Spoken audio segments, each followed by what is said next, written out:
And we did it. We're back again. Okay. We should have some sort of like drum roll. Well, welcome back to the Capacity Conversations, where two women from each coast of the US have challenging dialogue about self-trust, transformation, and the reality most modern millennials are facing today. Do we actually have the capacity to do all the things we want to do? If you're joining us for the first time, my name is Raquel, clarity strategist, web and digital assets designer. That's new. We can get into that. Or like rebranded. Helping millennials create and sustain their peace, purpose, and prosperity on their terms. I'll hand it over to my amazing co-host, Sarah, to introduce herself. Hi, everyone. My name is Sarah Liljegren, and to sum it up short and sweet, I am in the business of rewilding real estate. I work in the modern American real estate industry, and I've also been very connected to nature and love the natural cycles as an herbalist and a naturalist.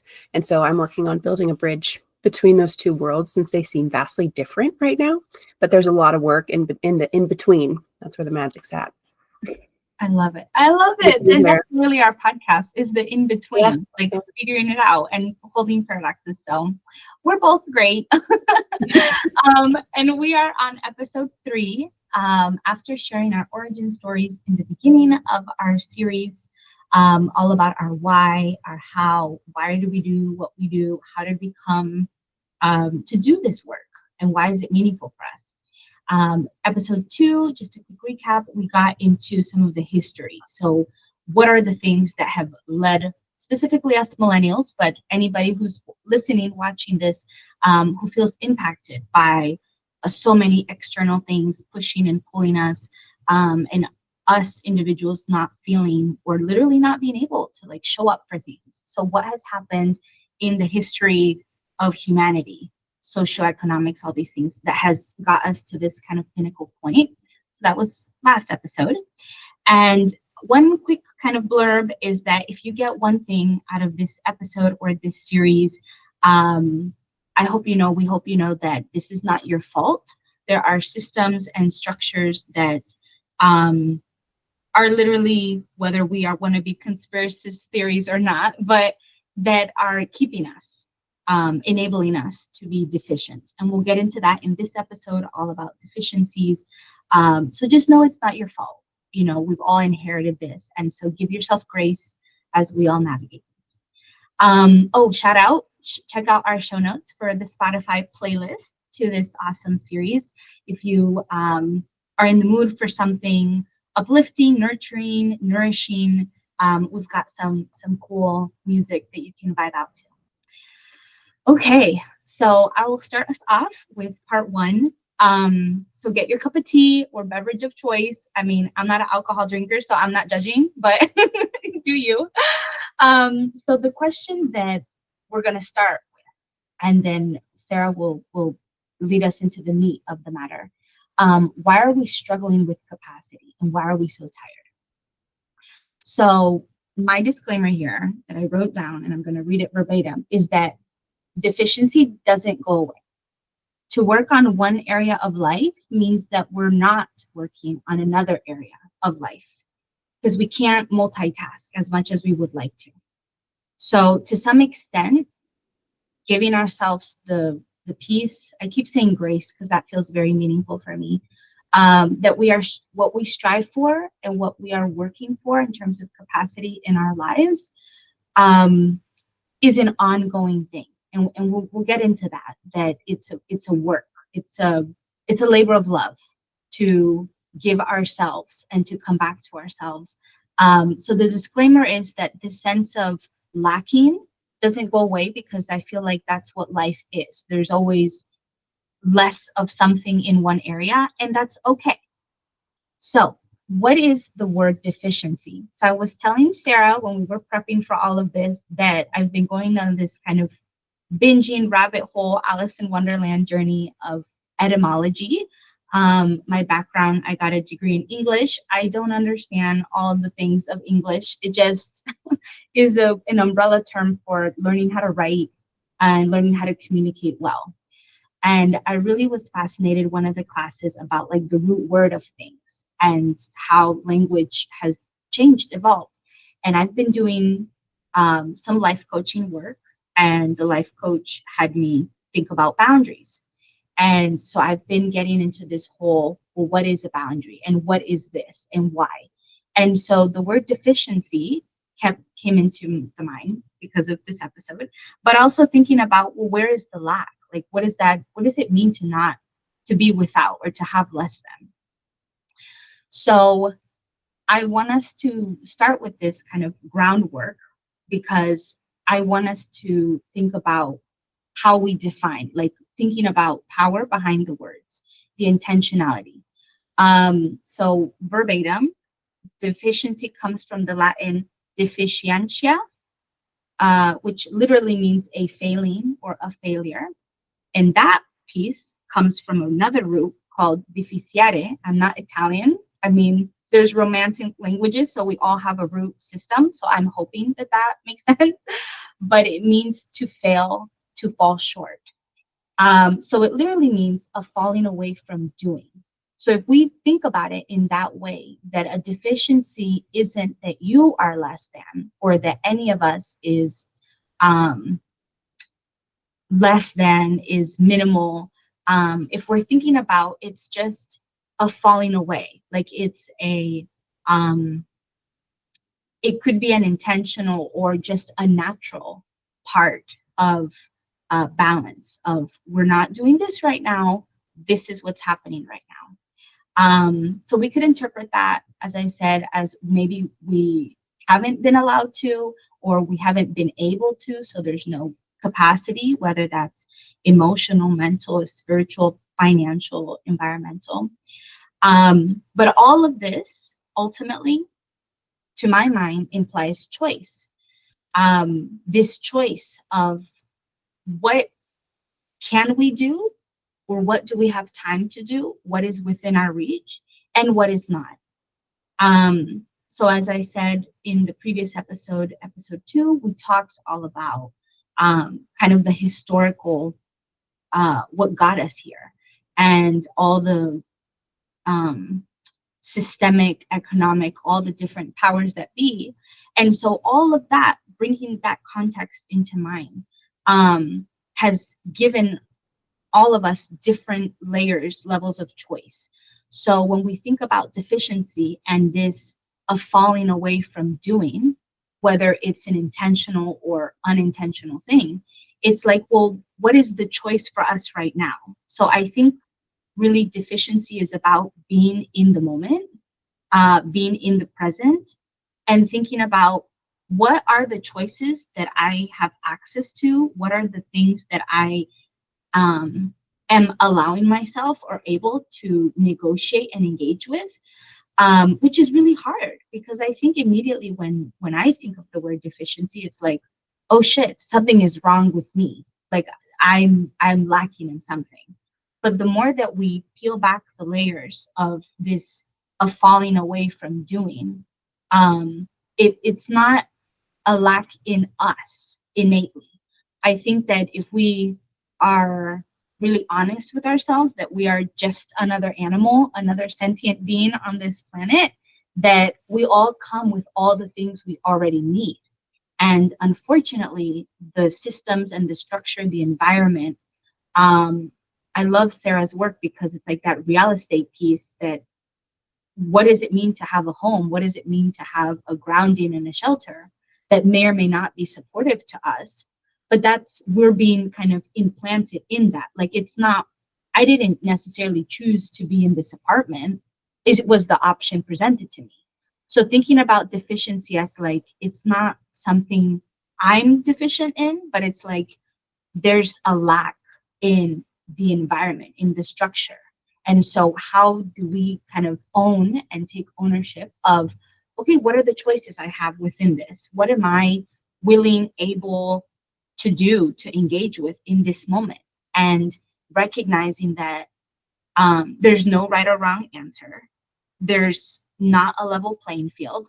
And so approaching this, this topic of deficiency with a lot of care, because I think there's a lot of dialogue of like, something is wrong with us. There's something we always need to fix or get better, level up. But it's actually like, put that on pause, because that's more things coming at us and not things coming from within us. And so there's this the dialogue is incorrect. Like, it needs to be a reciprocal relationship. I think if we continue to look at nature, nature is in constant dialogue. Another word that I was telling Sarah is really meaningful is trust. And the etymology of that comes from tree. And I kept digging, and the word truce and the word, there's like three other ones: truce, trust, I think treaties or something, but they all have to do with this root of being rooted, quite literally. And so what does it mean to have a truce? It's you're compromising with yourself. You are having the agency within yourself, the sovereignty, to be kind to yourself and be like, you know what?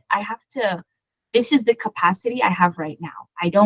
I can't give more than I can. And that's not a deficiency on my part. It's that this is literally what it is. Like, it's not my fault, or I'm sorry, go ahead. What were you gonna say? I was just going to add, it's a natural law. You Please, cannot yeah. give more than you can. And when we're stretched so thin, and I'll get into this, like the speed of our culture, Yeah. the fact that you think you should be able to do it all is a complete logical fallacy. You cannot. Exactly. No, exactly. And exactly, thank you. And it's like we've been, I don't think any of us are consciously thinking like, oh yeah, they're selling me this lie. I mean, maybe for some things we've gotten to the point where, oh, let's check the ingredients on the back of this package, or like, let's figure out what this marketing is. They're trying to sell me something. But for so many of the deeply embedded cultural things, here in the United States, there's a huge hustle culture. Your what you do is literally the first question they ask you. What do you do? And that is identity that's wrapped up in title. And so realizing that as we talk about deficiency, it's not a you problem. It's not a you're missing something or you need to do something because of XYZ. It's more like, okay, who am I in this moment? What am I able to do in this moment? Do I want to engage with whatever this thing, person, situation is putting on me? And that's a lot, because like, who can think that way 24/7? But that's just recognizing that the waters we're swimming in are deficient. Like, we're swimming in polluted waters. And so that's where I want to start us off.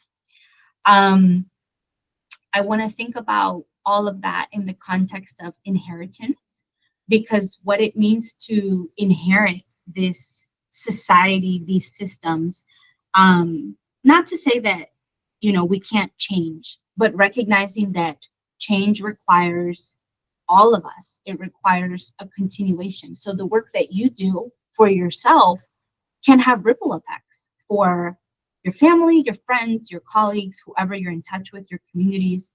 And so if it's hard to think about these things in an ego sense, of like the sense of I, that's okay, because we've been taught, I think, to not put ourselves first, to not, why don't you want to keep climbing the corporate ladder? Why don't you want to keep hustling and grinding? Isn't that what success, happiness, and being efficient is? Isn't it? And it's this continuous hunger. Like, they even say that, aren't you hungry? Didn't you wake up with this hunger? Like, yeah, bro, we're all starving. Like, but it's not necessarily for money. It's deep nourishment. And the deficiency that we're all swimming in is what's keeping us hungry and stale and numb. And so when we think about inheritance, it's like, damn, multiple generations, going back to episode 2 about all these structures, the colonization, the capitalism, the consumerism, the extraction of our energy and spirit and time. It's like, well, no wonder we're having to choose between what we're doing. Do we have energy to listen to this episode from Sarah or Raquel? Do we have energy to microwave food? And it gets into these questions of what can we actually do and afford, instead of being able to realize that these are things that we've inherited. These are things that are not from us. Like, this is not something that we are seeking out or trying to see. We're just surviving. So I want to frame it in that context, that again, it's not about you lacking something or you needing to do something. It's this, I don't know if black and white is the right way of framing it, but it's just really trying to see clearly in these polluted waters that we've all been inheriting multiple generations. Sarah and I talked about our origin stories. And so for me, one of my examples is that I'm an only child. And so I really wrestled with this stereotype of like, only children like to be get attention. I was like, what? Why? I was super shy as a kid. And to conflate or compound the effect that both of my parents were always fighting all the time. So the attention I got was being the default mediator for my parents. And did I ask for that? No, it was inherited. It was just an automatic thing because my parents didn't get what they needed from their cultures and systems. And it was just this ripple effect. And I don't think it's intentional. I don't think both of them were like, we're just going to take this little girl that we gave birth to and put all our shit on her. I feel like in the end, after my parents got divorced and I emancipated, got the F out, it did, like, they realized that I was the glue, because they would literally say, Raquel, you're the thing.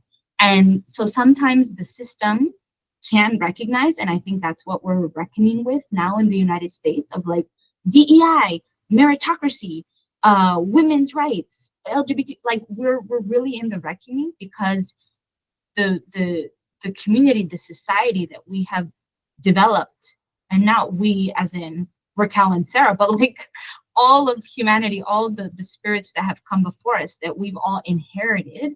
I mean, I think the natural course of nature is to seek out balance. Something has been deficient in itself. And so what is Mother Nature doing now? She's literally trying to cool herself off. She's like, these people are burning me and I'm on fire, and I need to find my own reciprocity because I'm not getting it from the inhabitants, the stewards of my sanctuary. And that's the same thing we're doing. We're looking for, as millennials, as women, as men, as people, as animals, we're looking for our own agency, autonomy, healing, in whatever that looks like for us, recognizing that we've inherited a deficient system, and that gets nuclear, like that gets to our immediate families, that gets to the places we work, that gets to the political parties, institutions we support, work with. So just recognizing that this is, as much as it is a solo effort, to develop, to understand what that means for us. Where are we? Let me go back to the definition. Where are we falling away from doing? So what is it that hasn't gotten done for us or hasn't been given to us? What is it that we haven't received? It's like going back to that inner child. All of our inner childs are malnourished or haven't been hugged. And so it's like, now we get to choose. It is a choice. Do we do that for ourselves now? Can we? Are we able to? How much? Is this the moment? And it's really hard, because if we haven't had the model, because we've inherited XYZ things, it's like, wow, on top of going to work 9 to 5, on top of paying back debt, on top of surviving and just being a consumer, a citizen, a capacitated, conscious being in this 21st century globalized world, on top of all of that, now I want to remother myself, or I want to, compensate, get that balance. That's a lot. So ownership and boundaries. What does it mean to own all of this? What does it mean to have boundaries for all of this? What does it mean to hold ourselves accountable? Disclaimer that I don't want to be the expert. I really don't want to be the expert on this because I feel like, don't hold me to a pedestal because we're all in it. We're all in this. And, my answer may be very different for someone else, and that's fine. But this word of own, going to the etymology, comes from Old English agen, meaning possessed or held as property. I didn't do the etymology of possess, but I think that's interesting that it means to be held as property. So there's this claiming of it. So there's agency in that. When people say, the more we buy, the more our things possess us, and we're not possessing them. Like that thing, the screens, the things have more claim over our time, our energy, our money. So it's this nuanced conversation we're having around the words we use to live, to communicate, but also with ourselves. Like, what does it mean, again, with own, to possess ourselves, own our boundaries, be accountable to our own needs and wants that we didn't get because we inherited XYZ things. I kind of skipped over some of the etymology, but the Greek part, or the Proto-Germanic, let's just say German, pre-German, to possess means I have or I hold. There's a pi root, P-I-E, root word in that. I don't know how they spelled it in the Germanic or in the Greek, but to be master of, so to possess. So it's important, again, to understand like the context, how things were created, how things were defined for us, because now we get to redefine and choose it. So what are we choosing to be a master of? What are we choosing to take hold of? What are we choosing to embrace and be responsible for? And all these words I'm throwing out, like, redefine it. Like, what does it mean, responsibility? What does it mean, master? Like, I think master holds a lot of distraughtness, because here in the United States, my husband does kind of these designs for granite and stuff. And he has told me that they don't use master bedroom anymore because of all of this context. And so it's like, I'm not here, again, I'm not trying to be the expert of anything but myself, quite honestly, because I think everyone has a right and a privilege and a desire to claim, to possess, to own things for themselves, when so much of the world and the systems that be have not given that. Like, we're always trying to catch up or understand. So I just say, with all these words that I'm using, mastery, responsibility, accountability, please feel free to redefine it, and use words, fill in the blank, that feel more resonant to you. But it's hard, as I said, when we haven't had a model, and then now it's thrust upon us. Sarah and I are very similar in age. We're both 33 this year in 2025. And so it's like, there's a lot of reckoning that happens in our 30s. And, all the things that we learned in our 20s, and now we're like, oh shit, is this really what I want? Like, in our 20s, we are just going through the motions, because we're going through the funnel of school. You do this, and then you do this, and then you do that, and then college happens, and it's just all these things are forced upon us, are owning us, are possessing us, before we even know or can or try to possess ourselves. And then we're in our 30s and then our 40s, and then it's like, pause, reverse, like, why am I walking down this path? I didn't even know, because we don't even know ourselves. And so there's this lack of self-ownership. Self-mastery. Self-mastery. That's what because I work in the real estate world. Yes, it's primary bedroom now. It's not master bedroom. And as you were speaking, I went and grabbed this book called Mastery by George Leonard. That's literally.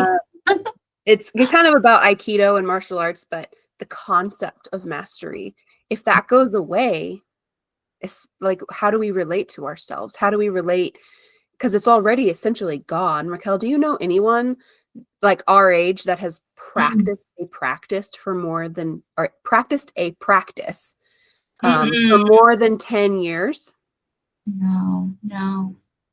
And it's like, well, you might wonder, do people in their 30s even need to dedicate their lives to a practice? It's like, well, even if it's meditation, even if it's writing, even if it's a martial art or a sport, That's right. yeah, the idea of holding on to something and honing your skill over a long period of time Yes. isn't, that's a deficiency in our culture for sure.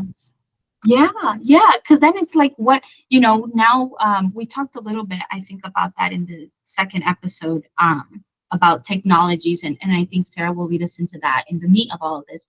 But it's like now we're constantly playing catch up, and yet we've never had a solid ground. So going back to this trust and what does it mean to be rooted, to be grounded? Like there's been so much emotional, mental, cultural displacement in a short span. Like right now, we're witnessing what's happening in Gaza and Israel and all these things.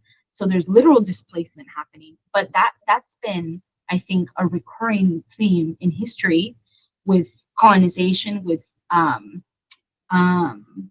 converting people, like all these things. And not to, again, I am not claiming what's right or what's wrong, but it's just to notice the trends, the cycles. And so because of displacement or because of this deficiency in our waters, there's not been a filter. There's not like someone here cleaning the water to make sure that we can all get our minerals and our nutrients. It's just we just keep dumping in it. The systems just keep dumping. And the ocean literally still has the Titanic and how many histories and how much stuff is in the bottom of the ocean that's still there. Like this is the bigger metaphor of like us as individuals. We still have deep things that have not been healed or have not been possessed. We haven't owned our own stuff and dealt with it. And we just keep going through life catching up, figuring out. And so this thing of practice, I think, is so beautiful and important because one, it's a practice. It means that it's not perfect. And then also it's like, it's a routine.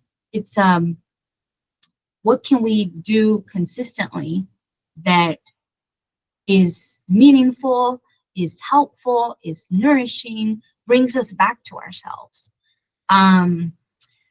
So one other example, and then I don't know how I'm doing on time, but one other example, and then I'll wrap up on my segment, is that when I think about deficiency, talking like about business, for example, because Sarah and I both talk about our businesses and what we're trying to bring alive into this world. Maybe that's our filter, is like our tiny little thing, coral reef that we're trying to do.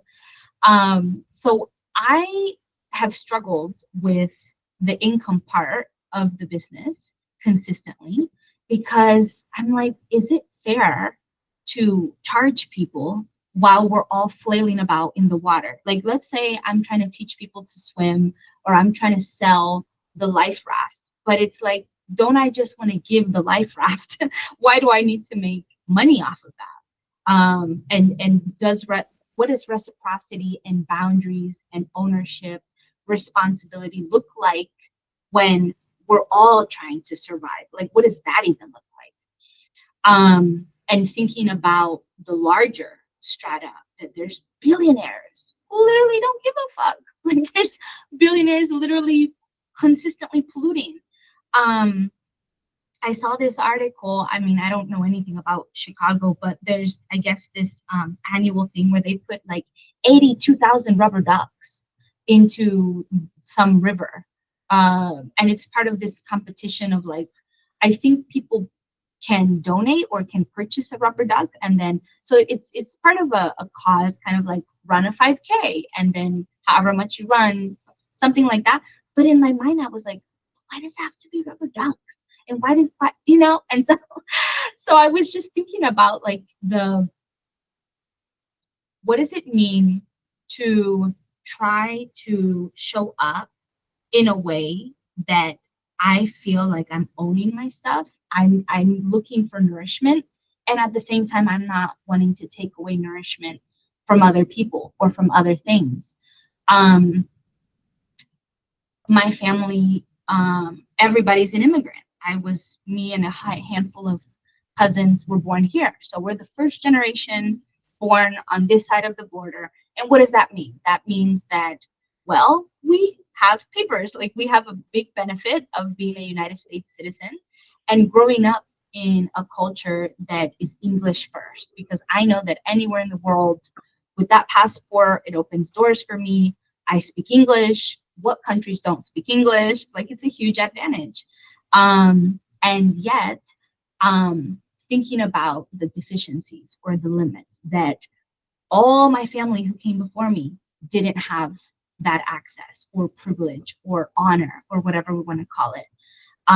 The emotional, financial, geographic displacement, like all of that ripple effects. And what does that mean for me engaging with that community, with my community that I don't even feel a part of because I'm in a separate bubble.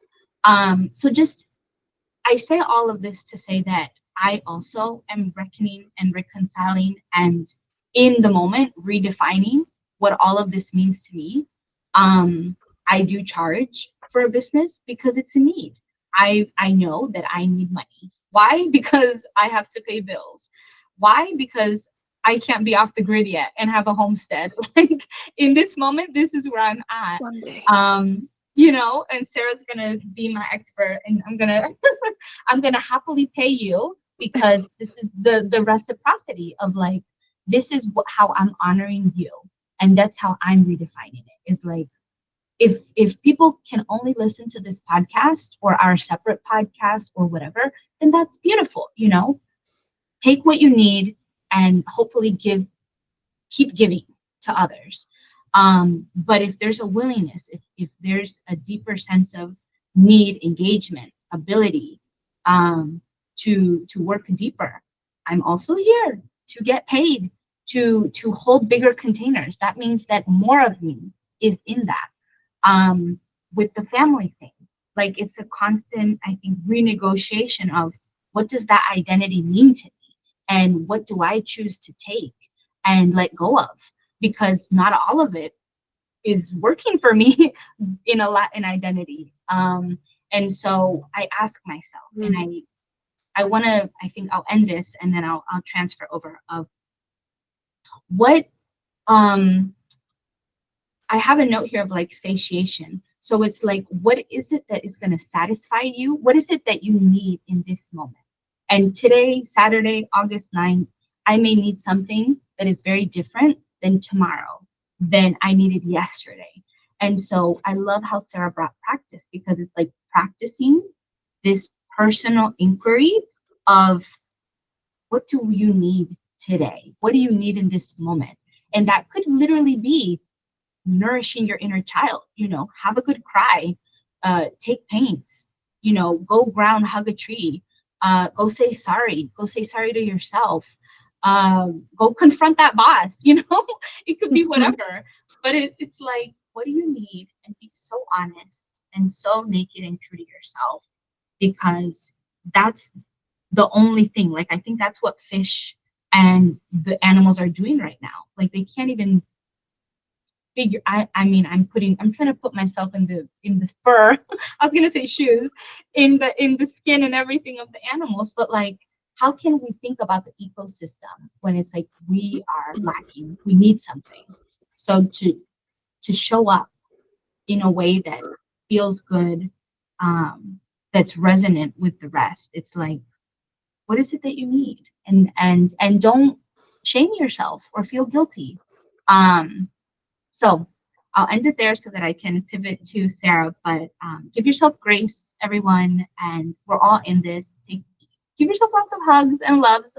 We talked about our sun signs. I'm a Cancer sun, so I'm all about the love and nourishing. Go make yourself a bubble bath, please. Oh, I love that. Yeah.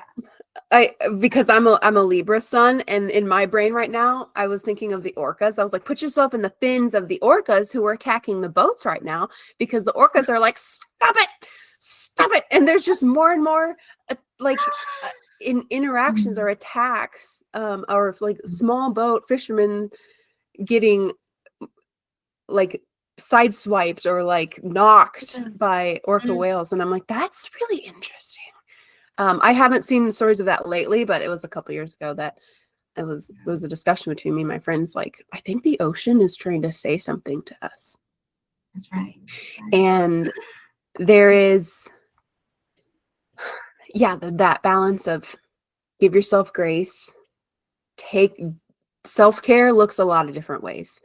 It's the hugs, but I love that you also said it's also the hard confronting discussion with your boss or your partner or your family member, whoever it is. There is, and I still am like learning the truth of this every year. It's because I forget that self-care is like the pain and discomfort is also just as nourishing. Maybe not just as nourishing, because it's not like we should lean into pain just because it's there, but to recognize what you need first, and then be willing to do the hard thing despite your feelings that I don't want to. I think that's a really hard, maturity was one thing that I thought of in my list of deficiencies. And Jess and I talk about this sometimes, and I'm not thinking of one, I'm not thinking of one workplace or circumstance or community or anything, but, and I'm also speaking for myself, like the lack of mature, fully adult adults is shocking. Like really, there is this, I was just talking with someone in my office yesterday, that we fall into the trap. She was speaking of someone else and she works with, falling into the trap of, well, they should know what's professional. They should know what I mean. And there is a balance of like, they can't read your minds, but B, there should be some level of precedent of like what is professional. So I get both sides there, because that's just how my brain works.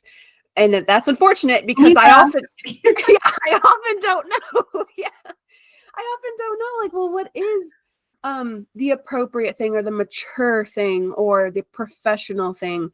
And I think some of that is a byproduct of me not knowing who the F I am for so long, and maybe even including now. But I think that's why I love Raquel's project and this work, because every conversation has been timely and allowed me that space to reflect during that moon, because right now we're doing these once a month.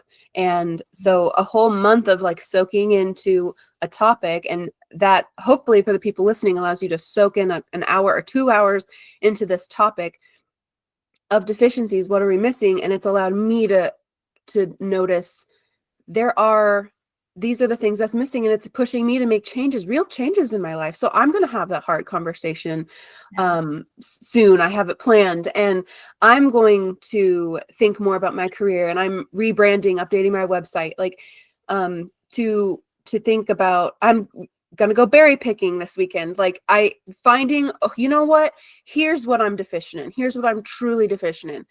I need more time in nature. I need more work-life balance. I need more time tending to my garden at home. Like there's just this list of, if you take the honest, true inventory, and coming back to your highlight on trust and truce, what does that mean? Like, how can people even relate to what is true for them?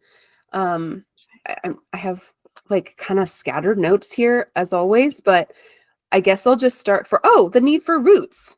The lack of connection, like I said, the lack of rooting down, the lack of belonging to a place.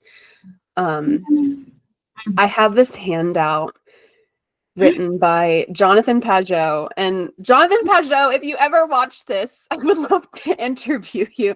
But it's a handout, an essay called Discovering Identity Between Tyranny and Chaos.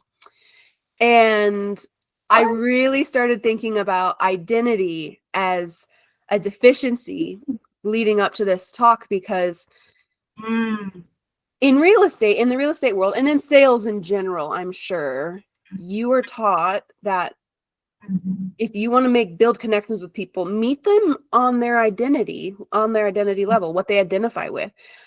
People who go to a certain church, people who literally live in a certain area, you have a community, you have a sense of identity with your neighborhood. That's right. That's right. There's all these little pockets of identity that we feel a connection to, and the deficit of knowing your own truth and finding your own identity, I think it's hard enough. It's hard enough. But this little section that I would love to read is just a small little paragraph, is under the section of the excesses of identity. And so in my previous story, I think I mentioned that I went to college for nutrition. That led me to plant medicine and nature connection, which led me to survival skills, which led me to real estate. Okay, so that's the chapter I'm in now. That all makes sense. I'm kidding. It all makes sense, yes. Because and someone there's the Spokane, okay, I don't want to rabbit hole too much, but the Spokane Women's Club used to have a home ec club. And I like, one of my dreams is to bring back home economics, like make home economics cool again, because everyone thinks of just like sewing and cooking Bisquick pancakes. That's what I did in home ec, honestly, in middle school. We added water to pancake mix. And I think that's a valid skill, but it's not like the back to the land vision of what I think about when I think about home economics now. And I am a little bit on that, like that radical back to the land world, but with a very, very grounded, hopefully approach, because I am obsessed with balance. I'm in all things. And that's next month's episode, actually, is balance. So Libra. Libra. I'm so excited. It's going to be equinox season. Which is just a terrifying time. I swear, every twice a year, I kind of have this existential, like, oh no, like everything I'm working for has another side. And so when you build up an identity, expect it to break down. And if you hold too hard onto your identity, which is what this section is about, the excess of it, this is what happens. Okay, so it starts out with a little quote by Simone Weil that I don't know. The Need for Roots actually looks like a book or an essay, but it starts out with this quote. To be rooted is perhaps the most important and least recognized need of the human soul. But it is necessary to recognize that the need for roots is also one of the most dangerous, leading to exclusion and tyranny. Because as soon as you draw that wall, here's what I am and here's why I'm safe, you have to recognize that there is a wall. There is a line that has been drawn. Okay. And as much as that provides safety, I'm obsessed with villages. All right. Oh, that was my point about home ec club, is because someone was like, wow, you want to bring home ec back? Like, you're interested in so many things. And I'm like, I'm interested in everything that it takes to build a village. Turns out that's everything. At least everything that was required for our survival and existence. And beyond just survival, how can we like take it to that next level of cooperation? How can we live in a cooperative culture that actually is connected to the land and our neighbors and ourselves? And I'm feeling emotional because, like, to lose sense with yourself is a tragedy. It's a tragedy. And like, that's the inheritance that in many ways we were given. That's what this article is about, is like the need. Actually, their culture is changing so fast. And I'm seeing more and more little like videos online of the COVID babies, and how feral they are. And it's just like a little, I've only seen a few like, wow, the COVID babies are at it again. And because they're like 5 and 6 now, you know? Oh my gosh. I know, the ones who were born during the pandemic. And so I'm just so excited to see, and that's why I love working with kids and why I miss it right now, actually, because how do they see the world? What identities do they hold? And to be born into a time of chaos, especially that time, but like we have a generation of that. So anyway, you said the roots, meaning to have, be master of, and possess. to recognize that while there is a deficit, the excess has just as many consequences. So this is the part that Jonathan Pajot wrote, leading into the excess of identity. So he says the need for identity does not preclude identities from having their shortfalls, like I was saying. In fact, so much of the postmodern critique since World War II has been a reaction to the vicissitudes of identity. Vicissitudes is an unwelcome change of events. I had to look up that word. Please. I was like, please, thank you. Vicissitudes, everybody. And so because the strong nationalism and racial theories of the Axis powers after World War II led to the attitudes of conquest and the dehumanizing of marginal peoples, the West has been very sensitive to the abuse of identity and its relationship to violence. An identity can become a weapon wielded against one's perceived competitors, leading to war and conquest. Identity can also impose itself too strongly on the elements that constitute it, mistaking uniformity for unity, eliminating the more granular identities of its own constituent parts. This is often how we understand tyranny. This tyranny can express itself at every level of participation, becoming iron-fisted control in one's own life, one's family, one's religious community, or one's nation. So I love that excerpt because and it goes on, and I wrote next to that the Fibonacci spiral, because how you relate to oneself is how you relate to, like, the one. It starts with 0 plus 1. It's right here if you needed a reminder what the spiral looks like. And then the 1 plus 1 is 2. The 1 plus 2 is 3. That sequence goes on for infinity. And you see it everywhere in nature. We see it. I see it outside in the sunflowers. We see it in the human body, the proportions of our face, the proportions of our knuckles, how a hurricane works, how a tornado works.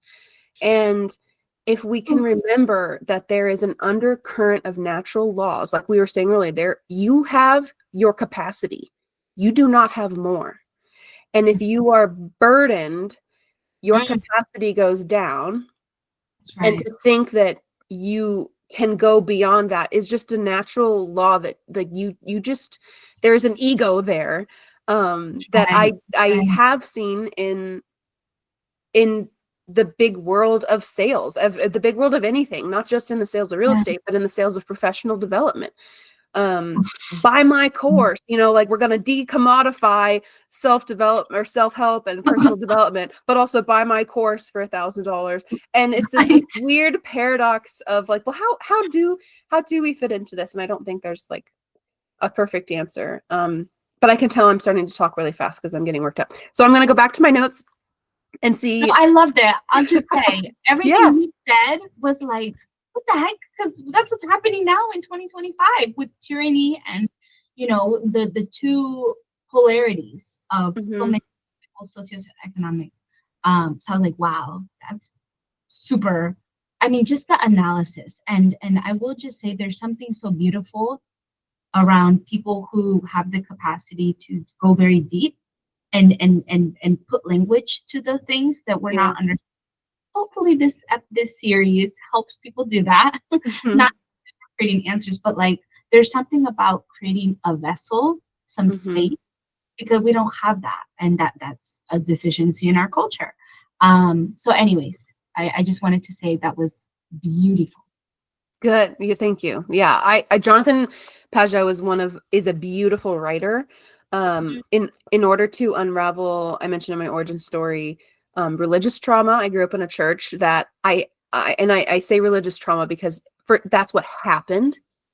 First of all, that's how I reacted to it, was to be traumatized by a religion. It does not mean that community, that church, in that point in history was wrong. And that's something I have gotten to the point of within myself. Like, wow. How do I wrestle with this? Because they were good people. They were trying their best.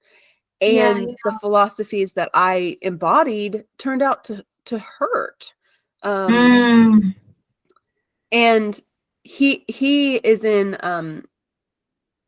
the Gospels and the Exodus series that Jordan Peterson puts on, and those videos, and hearing a roundtable of all of these like theologians and neuroscientists and like and psychologists and sociologists and community leaders to reframe and to break apart the biblical stories in a way that helped me digest them better was very healing. And he always has such beautiful poetic, like fractally lenses that he sees things in, because he's an artist, and I'm in awe of that, because it's like this dude, that's how he describes himself. He's an artist and a writer, and he's out there like dropping wisdom bombs on, he probably wouldn't like that analogy actually, but but dropping the wisdom that allows people who can see the in-between to put words and language to it. And I think going into my list that I curated for this, it's a very simple list that I've kind of already spoken to, but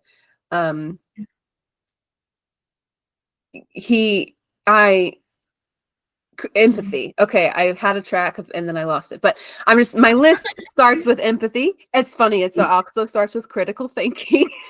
That's maybe where I was going, because that's what caught my eye. Because the 6 a.m., like the mornings, this is a good time for me. But I haven't eaten food yet, so we're all up here. Critical thinking as a skill is something that, if you are living in the in-between world as an artist, as a thinker, as a scientist, you can understand how and why this is so necessary. But like, what? Everything's fine. I do plenty of critical thinking. If career, some bullet I had there was about career, because you mentioned the etymology of the word career comes from cart. And if cart is a lane, and if it's a rut in the road making the cart go in a certain way, that's a path.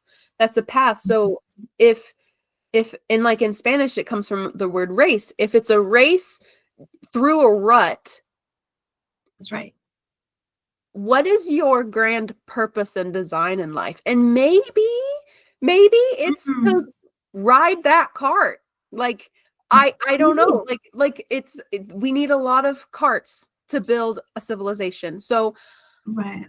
I think I'm not speaking negatively about the career thing here, because you and I talk a lot about this. I too am trying to develop a career. I have my evolution of career, like I stated earlier, and interest has kind of led me to, real estate is my career. This is what I do for a living.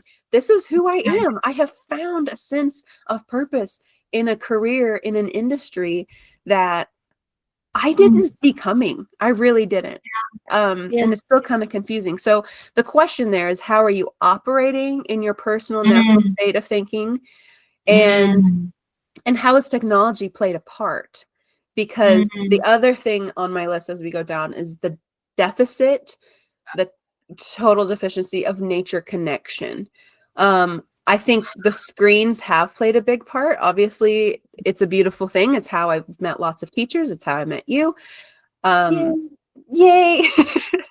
but with the screen has come speed, has come the possession of ourselves in order to bring about like the grandest technological age in history as we know it. I'm sure there was another grand technological age, and I'm sure it's well, I'm not gonna say I'm sure, I don't know. But like all those cities that are at the bottom of the ocean, like the world has like collapsed, shifted, broke, been hit, expanded, like our planet has been through so much trauma that the ancient civilizations that were here might have had technology that overtook them. We don't know. I mean, we obsess over that idea all the time, just like we obsess about zombies and like the undead and the Walking Dead. Oh my God, that's literally what we are. But I won't say too much about that. That's a different episode. That's a different episode. It's true. We are going to have a whole episode dedicated to like essentially possession and like the rise of zombies and bullshit and lies and Yeah, bullshit as a phenomenon. That's a John Vervaeke thing. Oh, he was also on the one of the Gospels. And his take, John Vervaeke, he has a whole thing on YouTube if you want to look him up. Mapping the meaning crisis. Oh my gosh. Ooh. Oh my gosh, no, that's not it. It's been so long since I've watched those videos. But he has a whole series from a cognitive scientist standpoint on like how do we perceive what we know? Because our perception is everything. It's what we think we That's right. like. Okay, going back to kind of my list, but it's nutrition, because I, like I'm a nutritionist and that was my formal education. And I learned a phenomenal amount about metabolic processes that I don't remember most of because they're just so complicated. But all of the nutrients that you take in through food, macros and macros being fats, proteins, carbs, macros meaning vitamins, minerals, you might include water in there. But all those things break down into simple sugars, amino acids, lipids and fats. And all of those little individual things come into the metabolic processes that give your muscles, your bones, your blood, your oxygen, everything has a system. There's a process to everything. Everybody wants an answer, but processes are always more true. Okay. There is not an answer to metabolism always, but when there is, it's pretty clear. Like you are deficient in vitamin D. That's pretty clear according to the blood work, right? So let's say you add more vitamin D and who you are 6 months from now, if your vitamin D comes up, that does not mean you are suddenly in homeostasis and a perfect person, right? You are evolving through that whole process and you get up to this new point of balance, a new homeostasis, and there might be random, sorry. Oh, I love that little party emoji. Yeah, because I was just you were dropping bombs. I was like, I need to do something. There could be, I mean, especially the process thing. That's a one-liner that stuck with me years ago. That's, I don't know, probably another podcast. And but it spoke to me as a nutrition person because just because you're deficient in one thing doesn't mean that's the only thing that's needed to bring you back to health or full capacity. Full capacity. What a thing. Like, if you have felt like you haven't experienced your full physical energy in years, there's something to that. Like if you think that just not being in your 20s anymore is why you deserve to not be at full energy, if you think that's the only criteria to you not living in full health, I would encourage you to challenge that belief, because you have physical energy as a person.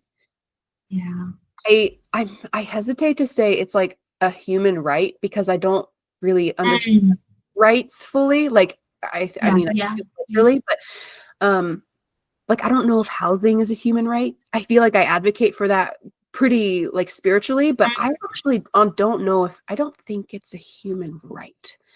I think it's the right of a village.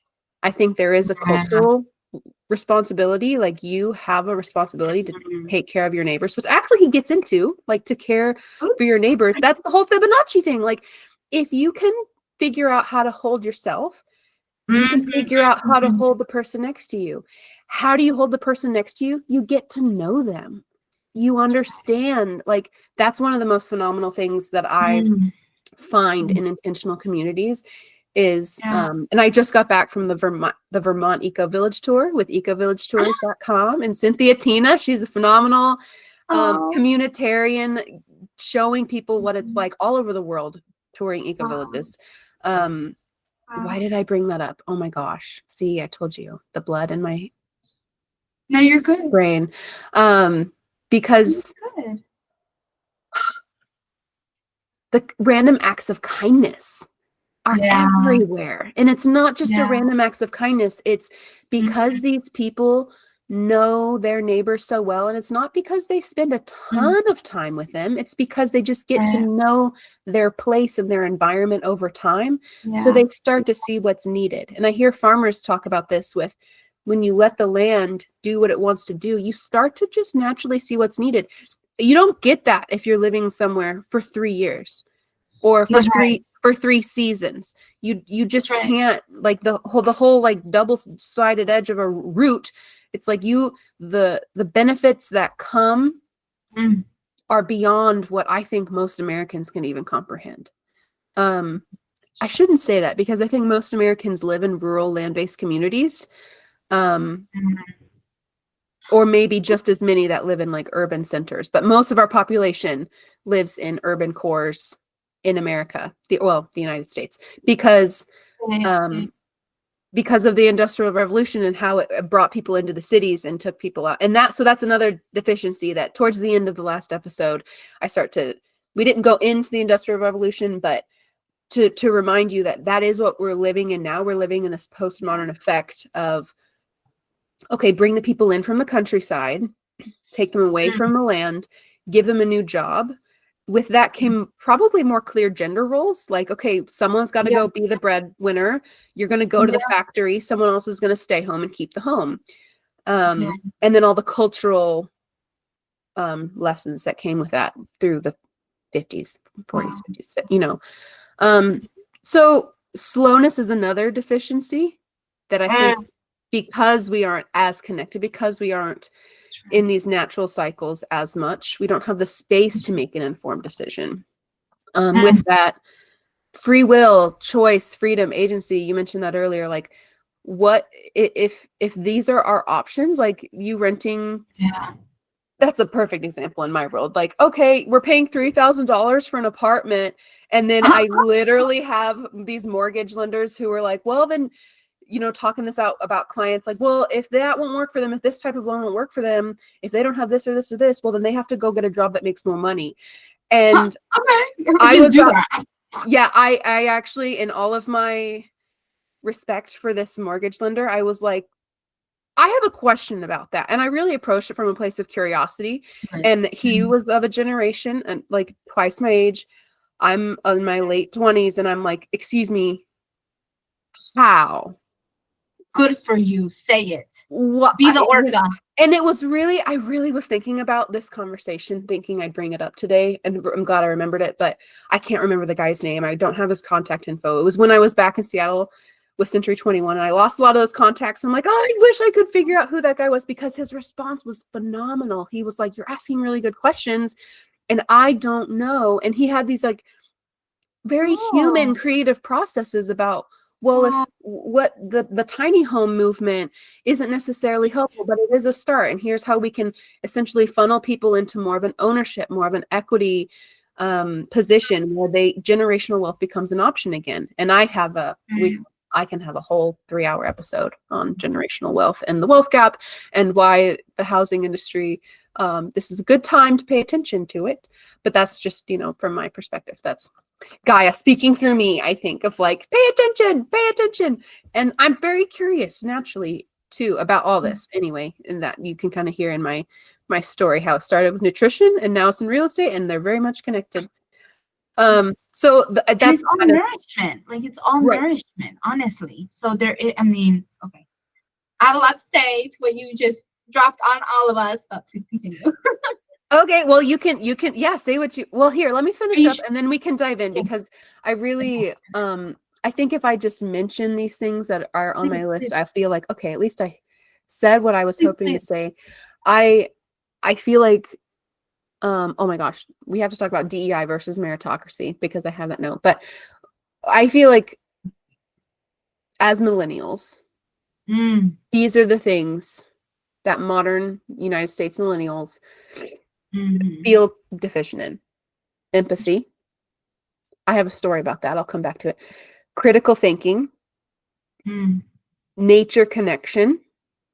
I think related to the toxicity, like the over saturation of the screen and speed and the possession of speed and the whole trance state. Actually, the Emerald podcast, I'm going to mention again, has a great episode about trance states and why you literally do neurologically go into a trance state when you get stuck in doom scrolling. So it is a very real possession that happens, which is what sucks away our time, because that's the next thing on my list. We think we don't have the time, but we're actually having it sucked away unconsciously. So why are we expected to do it all and care about it all at the same time? And we actually don't have the time to. We don't have the capacity for that. So slowness, we're deficient in slowness. We are deficient in the space to create the maturity that helps us make an informed adult decision because we don't have the slowness. Access. If access is a privilege, we have to ask access to what? So if we're deficient in equal opportunity or equal access, digging a little deeper, what are our real human needs? How do we can we decipher what our real human needs are so that we can ask those proper questions? I mentioned free will, agency. And then this is kind of the whole point of the whole project here, but the deficiency of resiliency. Resiliency, the building of resiliency is the building of proper boundaries and how to hold them, I think. And that is the same conversation as human capacity. Yeah. So that the emotional impact of these deficiencies is the lack of culture to pass on to future generations, the recognition of ownership or the lack of ownership, like what is ours and how do we let go of what is not ours. The skill, the practice of that is diminishing. The emotional trauma just of like, okay, you're born into this system, you realize what the system is. That process alone is traumatic. To process the grief of, oh, I wasn't given what I thought I needed to survive, even though I thought I was surviving well. And so it's a very spiritual awakening like process to have your identity break down. And I think if we had more space to allow mental breakdowns, spiritual breakdowns, the rebuilding, we don't have enough time or space to allow people to do that. And so we just kick them to the streets and, hate them. But, but they're the same. Oh gosh, no, I'm not gonna go down that rabbit hole. Okay. So it creates zombies, addictions, autopilot, the hungry ghost, the never satiated archetype of the taker, the consumer. Actually, it's hyper consumerism and materialism. And then people with a lack of purpose, meaning reality, embodiment. They don't know where their body is in space. They don't know what's real. I think there's a big, scary issue of that with the younger generations. The YouTube algorithm shows me what I watch. And so I, in my little bubble, think it happens all the time because it does, but not that much. But there's this phenomenon, and it's always been there, of children committing crimes. And I think that minors committing crimes is related to their overuse of technology. That is a very, very simple, opinion that I'm admitting to right now, but there's people in that world who can speak to it, and I would love to actually interview somebody about it. But what does the relationship between not having a grasp on reality have to do with you not understanding the consequences of your very real actions? Why does a 16-year-old not understand that running over your boyfriend that you're mad at will kill him? That was a real one that I watch these court cases, right? I'm very interested in the legal court system and stuff, the back end systems, and you just see these poor kids caught up in the moment. And yeah, I don't know. I also was in youth court when I was a kid, and so got very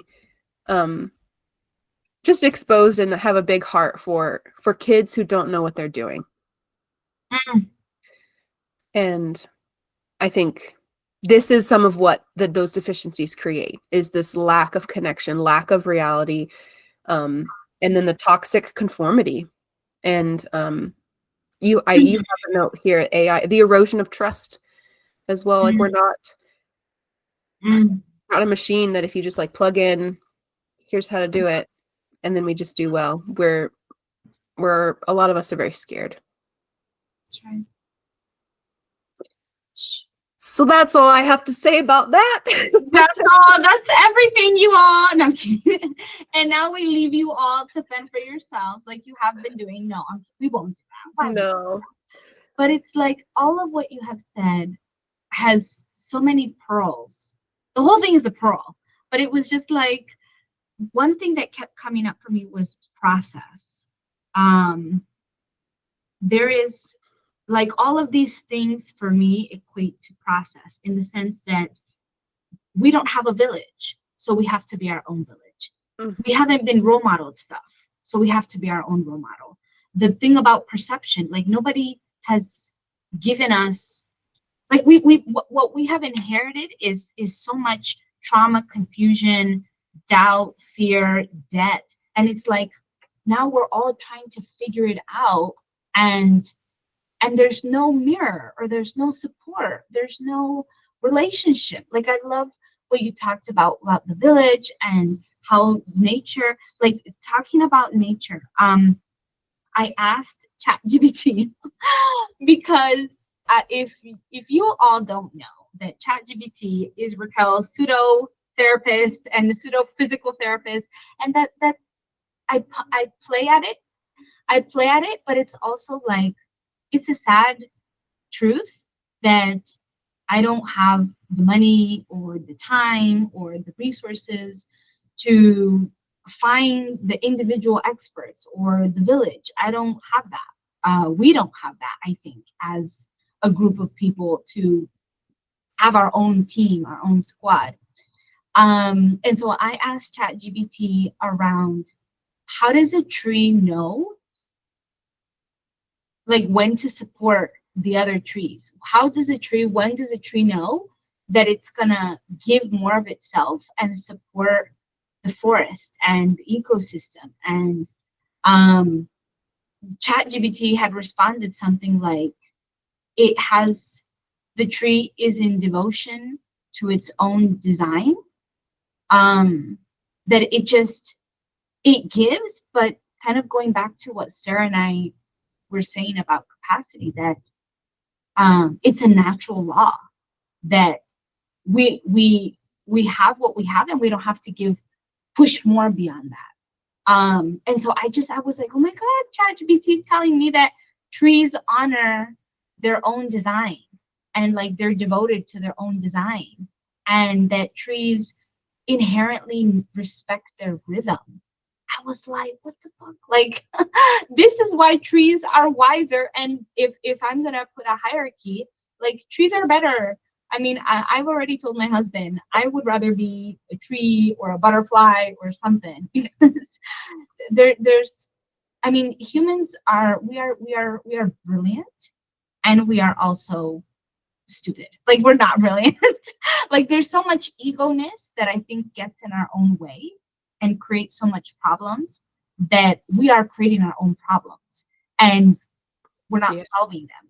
And then we're not like, where did this come from? No, bitch, like you literally created that. Like you clean up the dishes. So what I was trying to say with all of that is just that I'm gonna look at the notes too. The piece about the empathy, the critical thinking, like all of free will, for me, all of that came down to like there's a lack of process. And if we were born in villages, if we were born in communities that, you know, we had elders or people that could model things for us. I interviewed this guy on my podcast. His name is Tad Hargrave. For the, you know him, you know him. I love Tad. I didn't know you interviewed him. I did. I mean, his episode is coming out later this August, and he was a big part. I don't even know how I found him, but I think a couple years ago when I was starting the business, I was like, I don't like to do business in this very salesy, like you only have 24 hours and you do this funnel. Like I've never had a funnel, and I've had some clients, and I'm working on the consistency. We're trying to create sustainability, but recognizing that sustainability isn't every day all the time. Like nature isn't that way, you know? Oh, when you were mentioning about the environment stuff, I was like, I have a girlfriend who she has a lot of like these lights in her house because she's like, Raquel, every winter I go through SAD, seasonal affective disorder. And I read an article that why do we even call it that? Why is that a thing when winter is supposed to be about darkness and seclusion? And, you know, nature knows that right now is not the time to try to bloom. Like everything is dead. We need to kind of die. We need to kind of let ourselves be held and shed that skin and just engorge, binge, nourish. I love a good chili. I love brownies. Like I love hot cocoa in the winter and just do that. You know what I mean? And so, what is the nature of business and marketing? So I think through that, I found Tad and I was like, oh my God. For those of you who don't know context, Tad Hargrave is this Canadian alternative. I don't know if alternative is the way, but he goes by Marketing for Hippies is his brand. And his whole, for me, premise is making marketing, doing business in such a way that's reciprocal, that's sustainable, that's honoring the individual and the business in a very natural, organic way. We all want to make money and have sovereignty, and we want to do it in a way that's ethical, that's courteous, that's sincere. So anyways, so I reached out to him. I'll tell you this after the show, but I reached out to him and I was like, please be on my podcast. And so anyways, where was I going with all of that? Just that, like the concept of because he mentioned on the episode that one of his friends who's a Cree elder, I forget the tribe, but that babies come when they're born with their hands like this because it means that they have something to give. Like they already have something in their hands. Oh. And I was like, and then the village, he said something that like, but then the village, the elder, the people witness and they allow that being, that baby, to express themselves.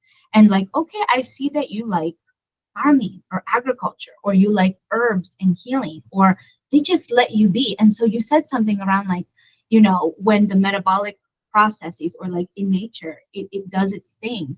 And so I was like, well, no wonder we're all in deficit, in deficiency, in debt, in doom, in death, in like whatever else D-Day. We're in constant D-Day because it's like we are trying to recuperate, create something that we don't have, which is the witness, the elders, the people. We can't do it on our own. I mean, I think all psychologists are like, humans are relational social beings, and to put us in boxes, literally, figuratively, all the time. And, you know, we're all trying to figure out things because no one has figured it out for us. Like, it's not up to us. We're supposed to be supported. You know, the mother, the father, these archetypes, this village is supposed to support us. I mean, they even say it takes a village. So where is our village? So I just loved everything you said about process, and yeah, I love us, and yeah. No, same. I even what you're saying there, like about winter, like we're supposed to go in and be inward in the winter. Not if you have a career where you get 2 weeks of vacation. Like you do not get a winter if you have to work 50 hours or 50 weeks of the year. And maybe it's around, maybe you get a week in the winter to yourself, but the whole, because I have an 8 to 5, I can see why they're beneficial. Okay. That being said, but that is the same reason that I think we have a generation of, and we're on like the second or third, we're on the third generation now of this is normal. This is our new normal. That's one reason I got raging anxiety when during 2020, when everyone was like, well, we have to get used to our new normal. I don't think any individual has a good grasp on what that new normal should be, but a lot of individuals have an opinion on what they think it should be. And it's kind of scary because of how quickly it changed, and because Well, I guess at that time we were all like, okay, go home. But right now, like none of us have the time or space to continue to challenge, well, what does new normal mean? Where does the village fit into this? Where does my own sense of purpose and meaning fit into this? I think before, like 5-10 years ago, it was hard enough. But now with the cost of housing, the cost of living, everything going up, like doubling in a lot of cases, we can't, no way do we have the capacity to actually ask those questions. That's not a choice when you're paying more than half of your income just to keep the roof over your head. And you're lucky if that income that you're giving to your housing is actually in from my perspective, in the name of ownership. But that's only a positive thing if you're going to stay there for more than 5 years, which is a privilege in and of itself. Like, so if you actually know where you're going to root, maybe you get to create a community. But if you don't, you are stuck in this limbo. And I speak to it because I actually just lived through this, and I'm still living in, I had this huge wave of grief on the Eco Village tour because I'm like, where's my land? Where's my people? Like, where do I want to be and to root and feel a sense of connection? Like my heart and soul, and this might not be like the right language for everyone, or like, but it makes sense to me. Like, I want to marry the land. I want to build a long-term trustworthy relationship where there's communication every day, where there is wisdom unfolding every day with the land around me. And I have a yard, and I have a house that I now own. And yeah, and it's because like this house that we've been remodeling, we're going to work on it today. It's such a big project, and it's a good location for my work, and it's not the land I want to fall in love with, So it's just another paradox of, okay, we made it here so we can get through the next chapter, but the noise pollution, the light pollution, my neighbors using Roundup, the city using stuff, like it's not. And I feel like with the place I'm living, the place I'm explaining is where a lot of people are. They're like, yeah, this is the best I can do, and it still doesn't meet all my human needs. So how do we, okay, maybe we can get into that. So how do people start? Yeah. Okay. So let's say they're in your boat, which is paying a lot for rent, and they're ready to kind of transition into something new. Or they're like me, they're paying a lot for a house that they own, and it's still not meeting all their needs. So where do people go?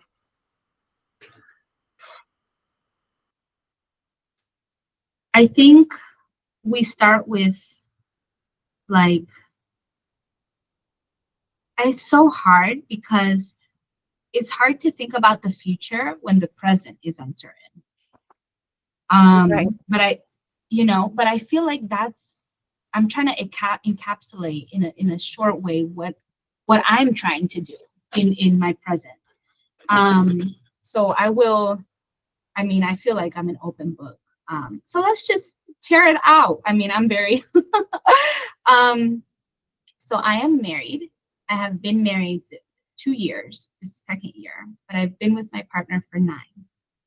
He is Peruvian. And so there's a cultural mismatch and I don't even know if mismatch is a word, but it's very different growing up in the global South and being raised in Spanish Catholic background, than being raised in the global North, where, and I use those words because I feel like I don't like third world country and all this other stuff.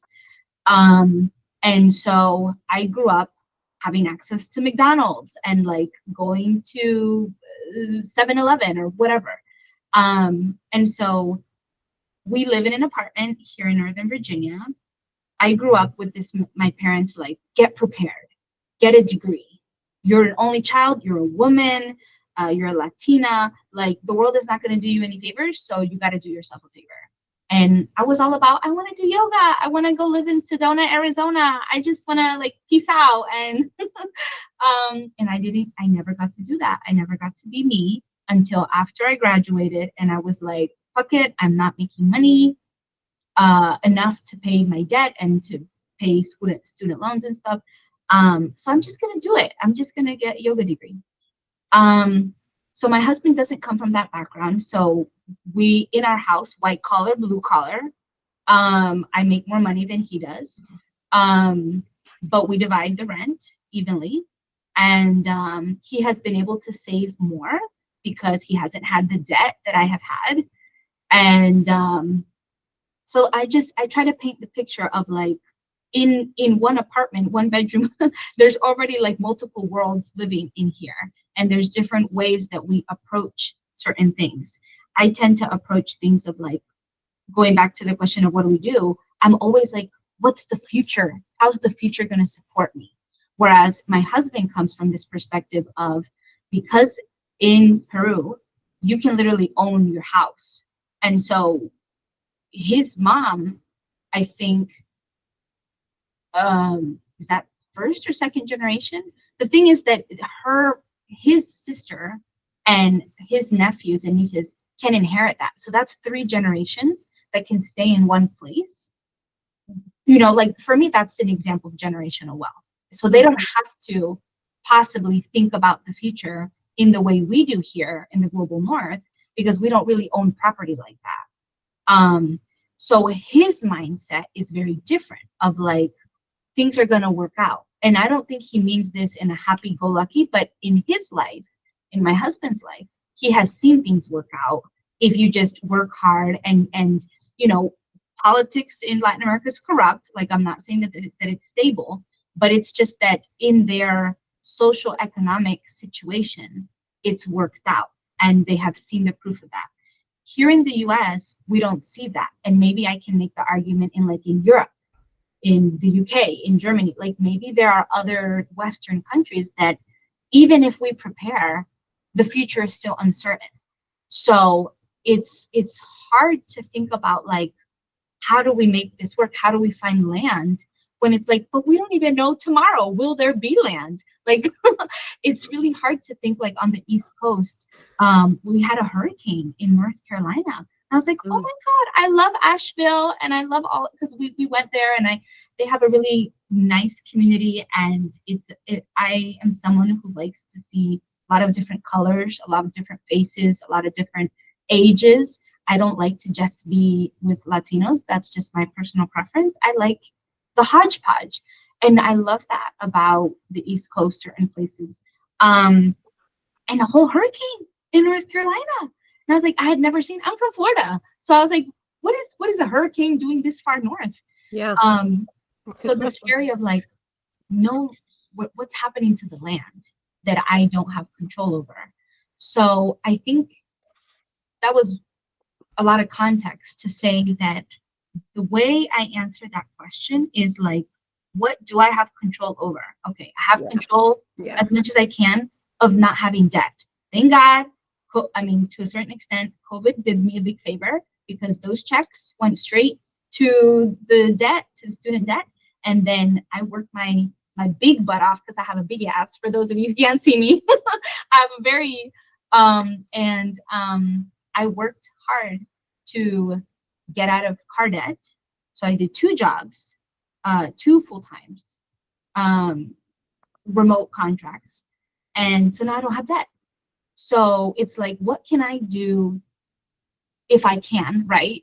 That's not the path for everybody, but what can you do? What feels realistic for you to do in whatever you're trying to pivot? So for me, it was financially. I want to have some savings. I don't know where we're going to land. I don't think this is our forever place, because right now it just works. There's a lot of jobs in this area. So we're making it work with what we can. But so it's like, what can you hold on to, knowing that that's not permanent? Like, this is a temporary solution, and we're gonna pivot as we go, because it's scary, but it's like, what can serve as your guardrails? Like for me, my goal, and I told my husband, is I want to have $20,000 in my savings. I have never in my life had more than 5,000 in my emergency savings, because everything was going to debt. Yeah. And so now I'm like, or that housing. is what, housing. Or And groceries. Jeez, or Louise. groceries. Why is it No, food. 50%. I mean, like it's nationally, like between the cost of living going up and food going up. I think that's, you know, do you what's like your vision for your life? Oh my God. Well, because I ask that because you just gave a lot of context for, okay, here's what I'm working with. Yeah. Here's what I can control. Here's what I can't control. Yeah. And what I'm hearing is, okay, she's preparing to go live off grid in community, but that's not everyone's dream. And I think even if it is what they're searching for, like in their heart, that might not be what the language or actually vision with their eyes or their vision board is including. They might not be picturing an eco village with people they know and trust. Also, people who've been in that situation and it hasn't worked out for them, like there's a reason to not aim for that. So whatever people are aiming for, I think is kind of where I'm curious now. I just looked down. What can we afford? What does it mean to afford actually achieving what we want in life? And both of us don't have kids right now. And I think this would be a very different conversation if we did. Oof. And how do we bring that into play? Because a lot of people, That's right. I think I mentioned this at one point, like just do things that they wouldn't normally do morally, the things they do for money, the jobs that they're doing, they don't want to do. I was raised by parents who didn't love their job and they really lamented it quite often. And it's one reason I think that played into my deep desire for purpose and meaning. Because I'm like, I will never do a job I don't like love. And it's like, well, here I am doing a corporate desk job, learning all these tons of skills, but I'm still like, okay, I see why people do this, because if I had kids and right now it's like, well, I need the consistent money to build back. My savings, I've spent a lot, I've gotten debt. And so if I had kids, I wouldn't even question in some ways, like the need for this and how can I take on more? Because I take on extra part-time work outside of my job, just to make more money. And the way it's justified when kids are in play, I guess, is my point. Because I see people in the real estate space where it's like sale. My kids got to eat. My kids got to eat. My kids got to eat. And because I'm interested in the social pattern of real estate sales and what it does to pricing, I'm like, is that always the answer? People will always move, always buy and sell, always. But the role of the salesperson is like another discussion, and what motivates people to go do things that earns them money, I think takes away their ability, and rightfully so, to see the moral implications of it on a grander scale. And not just, I'm talking about real estate, but like you in your mind, if you're in another industry, anyone, is probably picturing another example is people in government, people who work for big tech corporations, people who work for hospitals, for public school systems. I mentioned at one point in a previous episode that I have lost all trust in these institutions, and maybe not all trust. I'm interested in going back to school right now too. So I'm like, how do I rationalize this? Like, we can't just fully give up on the system, right? We can't, like, what does it do? And that's where I'm at right now, is like, what does it do to me mentally to give up on these systems? And does it just push me into more of an individualistic mindset of, well, I'm just gotta go create this in my own household, disconnect, disengage, and I go back to the land, but maybe that's my own dream and vision. So if people aren't wanting that or in that realm at all, like, what's their job right now? I know our note says our job is to find deficiency, but I'm gonna say their job is to explore. Because I don't know if I think I told you this, I don't remember, but I put a goal for myself, one of those New Year's resolutions, that I want to take myself somewhere I've never been before by myself, for myself. So once a year, I started this year, and I already did it, and I'll just shortly share the story. So that's something that I'm trying to give to myself the things I've not given or not received. And in so doing, I'm figuring out who I am now. And so like I feel like if people are curious around, like I realize, oh shit, I really do like to travel. Like I like not being right now. I'm at an age where it makes sense not to have ownership of land, because I don't think I would give it honor and respect that it needs. And so with my husband and I were like, no, we're fine in an apartment because we have dogs. We like having a small space. We like maintenance, having to deal with things that we don't have to deal with ourselves. And it gives us enough guardrails. And so like exploring the where are you now? So I took myself, I was like, I love London. I have a big obsession with London and books and literature and all these things. And for me, it's like a capital of, of literature. And here in the US, we so much of English literature, literally English is English, not here in the States. Even though, here in the US, we have a great American writers. But I was like, I'm going to do this. And it was so kismet, serendipitous, divine order, whatever you want to say, because I was finishing up a contract for a government job in February. And I was like, oh my God, I don't know what's going to happen if I have to find a new contract. What am I going to do for work? But I said to myself, I don't know what's going to happen, but I'm going to give myself the space. So I budgeted the time, I budgeted the money. It was like $2,000, but I did that because I knew that that job was allowing me to pay off debt. So I was like, get one need met, get another in the future need prepared. So it is a little bit of like present and future juggling. And I decided I was like, oh my God, London by myself. I don't know nobody there. I don't know anybody. And I'm just going to figure it out, throw myself out there. And I went for a week. And like this bottle is from London, the tube, their metro. And I have the poster from the British Museum. I have all these things. It was such a nourishing thing because I have never, one, given to myself that way. One, felt like I was received in a land, in a place that was so receptive, because one of the biggest things I learned was, oh my God, that metro, their tube, the underground is so reliable. Like every block is there. So you don't need a car because you can just walk. And everywhere there were people that, I was a tourist, but if I was local, there's somebody there to answer your questions. And there's a map and there's all these things. And I say that because going back to system of like, here, the DC Metro Rail, there's nobody there. There was literally a fire, because I use it to commute to work. There was literally a fire in a station and nobody had announced anything.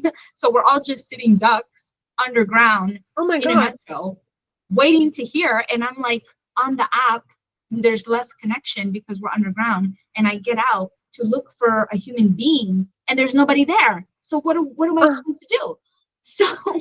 So I say all of that because in me putting myself in London, exploring, like, wow, who would I be? Who am I becoming? By pushing my boundaries, by owning myself, by all of this, I learned that I like to travel, that I don't have the capacity for owning land. I want to have more space to explore myself, whether that is going on hikes. I really want to go a backpack trip. Like I told my husband, I want to do all the things to do that.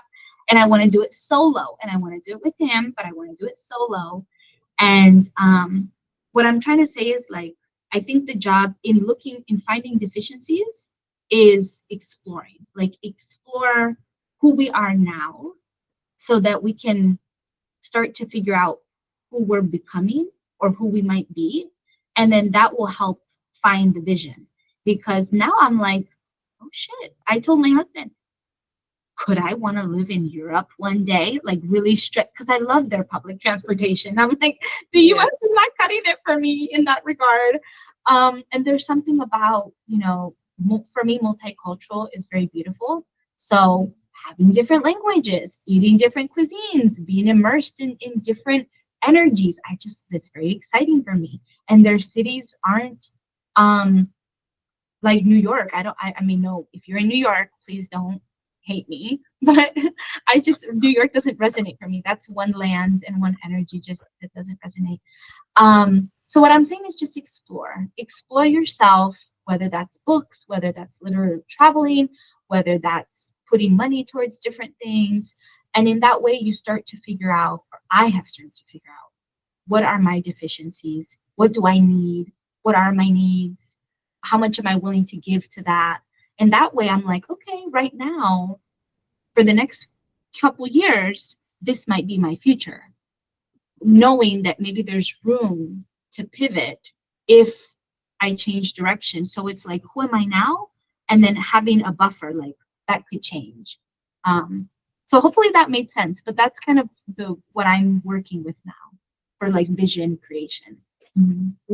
Nice. Well, I mean, what I hear in that is you're finding ways, you're putting yourself in an environment where you can recognize easily what aligns and doesn't align. And in that, also finding what you can and can't do. And maybe that's what you started with. It's like, well, I can take myself on a trip to learn about more what I like, because this is what I like. And I have one concept that I love kind of in this realm is that maybe, I won't say maybe we should, but I think for a social experiment worthy, let's just say you should love the work that you do. And if work is kind of the thing that we have no control over, like you are going to work to live. There was a guy on the Vermont tour that I was on a couple weeks ago who said, all life requires burning. And I was like, oh, I'm going to write that down. Like, and it's kind of an obvious because metabolically, I understand that from a land, building homes. I understand that from growing food, eating meat, eating anything, digesting requires a sense of burning. And so if you have to work to survive, which you will, you're a human, even if you're a tree, but like we have this freedom to move about the earth. And so because we have this privilege to move around, what if we end an obligation to work? What if we used our mobility and our exploration skills to find the work that really aligns with us? And by staying within like the confines of, well, keep your mind on what you can control. And I love that oh my gosh, we have so much in common, Raquel, because my first trip to London for me was solo. And I went there for a psychological yoga teacher training. The first one that I put on in the US, I went to Brighton. And so I flew into London to do that. And exploring London solo was like my people because they literally are my ancestors. If you're British, please, like, I mean, I don't know, but just I have plenty of British friends. We'll connect you. Actually, yeah, that'd be a fun trip. We can go see some of my friends and like, because I didn't get to go to the stone circles. I didn't have fully because I took the buses, but you needed a car to get out into the countryside. And I had friends who had them and offer, but I was like, I gotta get back to London for my flight on whatever. And so that's on the to-do list. So that's something to put a pin in. And if you're listening, like those little glimmers, like you see the way like we get excited about the things that light us up, like coming back to embodiment and the lack of embodiment, the lack of feeling yourself in space and like the biofeedback that your body is always giving you. If you can tune into that, befriend your nervous system, befriend your tissues, you actually can, like the systems of the natural laws that we live on this world inhabiting, the laws that are a part of your reality, whether you know it or acknowledge it or not, like you have built-in mechanisms that tell you whether you like or don't like something. That's right. Very vulnerable story, or Mm. anecdote rather, it's not a story. A couple days ago, Justin, my husband, we were just like touching in the kitchen and like talking, and he put his arms around me, and I have gained weight. I have gained like I'm heavier than I have been in a little while, and so he put his hands on my belly, and I got like on my tummy and like on my little squishy parts, and I got so uncomfortable. It really caught me off guard how Hard. deeply uncomfortable I got, and all the shame. And I was really thinking about it, and because we have this process of clearing with each other. Yeah. We're like, "Hey, can I clear something? This has been kind of bothering me," and I haven't brought this up to clear with him yet because I'm still like in the processing thing. But he acknowledged, like, yeah, I told him the next day, like, yeah, you can touch me, but don't touch me there. And it's just this weird, all this to say, it is not, I have this built-in mechanism for being ashamed of the fat on my body. That attack, like the way I was relating to him in that moment wasn't necessarily about him. If I had related to the fat on my body in a healthier way, and I have teachers who have helped me with this, like the belly song, there's a belly song. Also, why the hell am I so ashamed of my body? Like, it really led me down this internal journey of, first of all, that's not his to take on. That's not Justin's fault or responsibility to make me feel more accepting of my own body. And I don't even know if it was mine to take on. Like, where did this thought even come from? And so acknowledging how you've accepted societal stories, how you've internalized cultural adaptations, recognizing that your body, as truthful as it is, could also be kind of lying to you because of past experiences, and giving yourself the space and honesty and truth. I mean, gosh, truce, treaty. We are going to make an agreement that reality is what it is. And if it starts with you, it starts with the zero. It starts with me and my relationship to myself, and then I can extend my relationship with you. This is like classic childhood, like classroom stuff. Like, I talk it out with kids, and it's this very, well, if you hit him and then he hits you, like, what happens if we just keep going? And the very logical stuff is like, we all die, and it's like, yeah, that's what happens.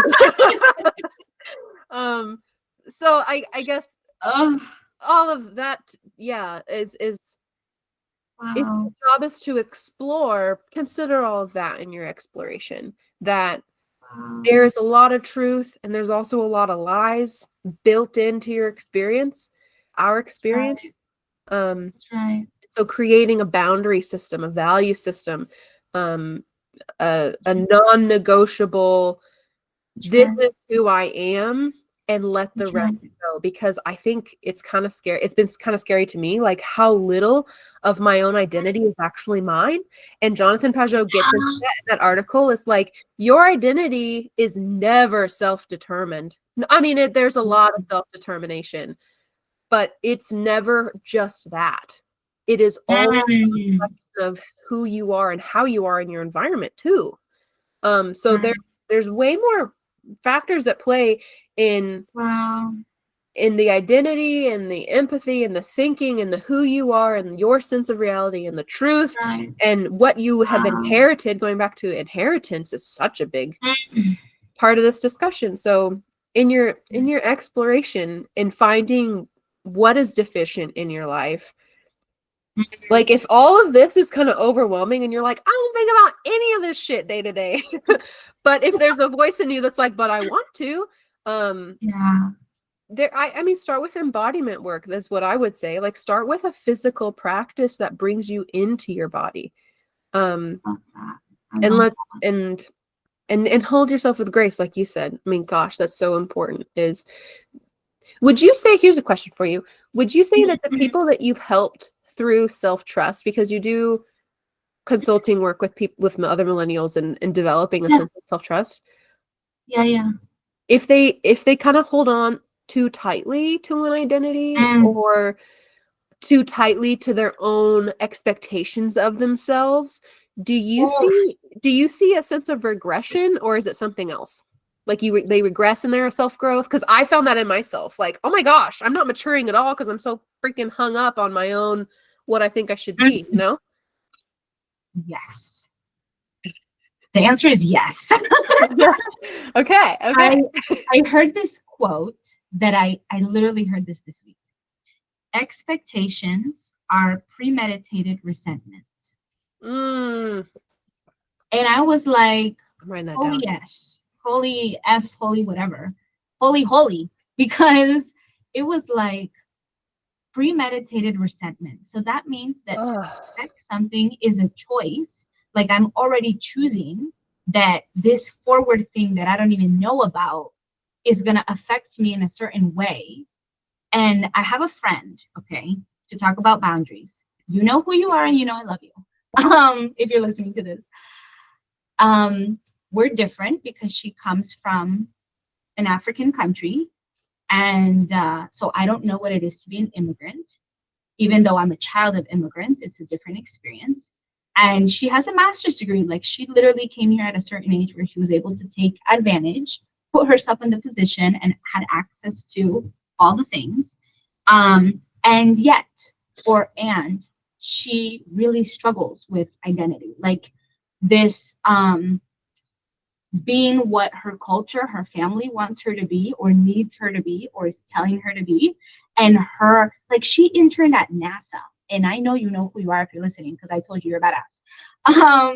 And she's done, like, for me, I'm in awe of her. And yet, she, I'm sure, living the experience, is not in awe of herself mm, because the competing identities and the like, why can't I be what, and like in a professional, going back to career, I feel like she has found her lane. She loves sustainability. Her master's is in environmental science. That's her career. That's her niche. Shout out to Tad Hargrave again, because the root word of niche comes from nest, and it's like to create a nest. So when we talk about oh, career or business, it's like, what is the nest? What is it that the community, the home, this safety thing that you're creating in the world? So I feel like we can have an identity that feels very, is serving us and is helping us in the forward motion, whatever that could mean for us. Because it's not necessarily linear, but it's like we're moving forward in something. So there are identities that I think serve us in that, but then there are others that, especially when we're not exploring, we're not open to the nakedness, to the rawness of us and our past and our inheritance, and that could be mental, political, spiritual, emotional, financial, whatever, then it gets really hard, because it's like, when if the two identities meet, like in my friend, her career identity clashes with her cultural identity, because there's an expectation of being at home and being a mother and what that looks like in her culture, versus her wanting to not equate money with purpose. Like a lot of people that I work with, money is not the thing. The thing is purpose. yeah. So like I worked with this guy, he's a friend of mine from college. Jason, you know who you are, if you're listening to this. And he's very much like a homesteader. He wants to have his eco-stead, and he wants to transition out of working in nonprofit situations. So he knows that he's not in it for the money. He really is in it to create something that is rooted in his values and his identity. But for my friend, um, it's hard, because it's like what she may want for herself is in direct contrast. And Right. so I haven't taken her on as a paying client, and I try talking about myself to have a boundary of like, how much do I give, talking about capacity, because I'm like, I don't want, I never want to push somebody that isn't ready or isn't willing. Like, I think that has to be something that they really want and need, because if not, then it's like I'm the mom or I'm another figure in their life pushing them, and Yeah. it's not coming from them. So I would say, yes, it's super hard and it's regression. And I personally feel like she's stuck, or like in her own whirlwind. Like, we're all our own worlds and ecosystems. And I feel like she's in kind of a natural disaster of her own making or of her own choosing. And not that she wants to be, I don't think anybody wants to be in that, but it's like, if we're not choosing which deficiency we're prioritizing, which is, do I choose to address this need, this lack of the cultural stuff, or am I addressing the career stuff? Then it's like, well, then you have, what does nature do? Like, nature implodes when two tectonic plates, boom, Yeah. volcano, Right. So I just, it's hard because it's, as a coach and as a friend, it's like, I have to be the witness, going back to the elder and the whatever, like, Mm. only so much I can do. And it's not even not taking their money or whatever, but like, there has to be a certain ownership. We have to like own, is this what we want for ourselves? And maybe we do want it, but we can't invest. It could be financially, it could be mentally, emotion, because it takes time.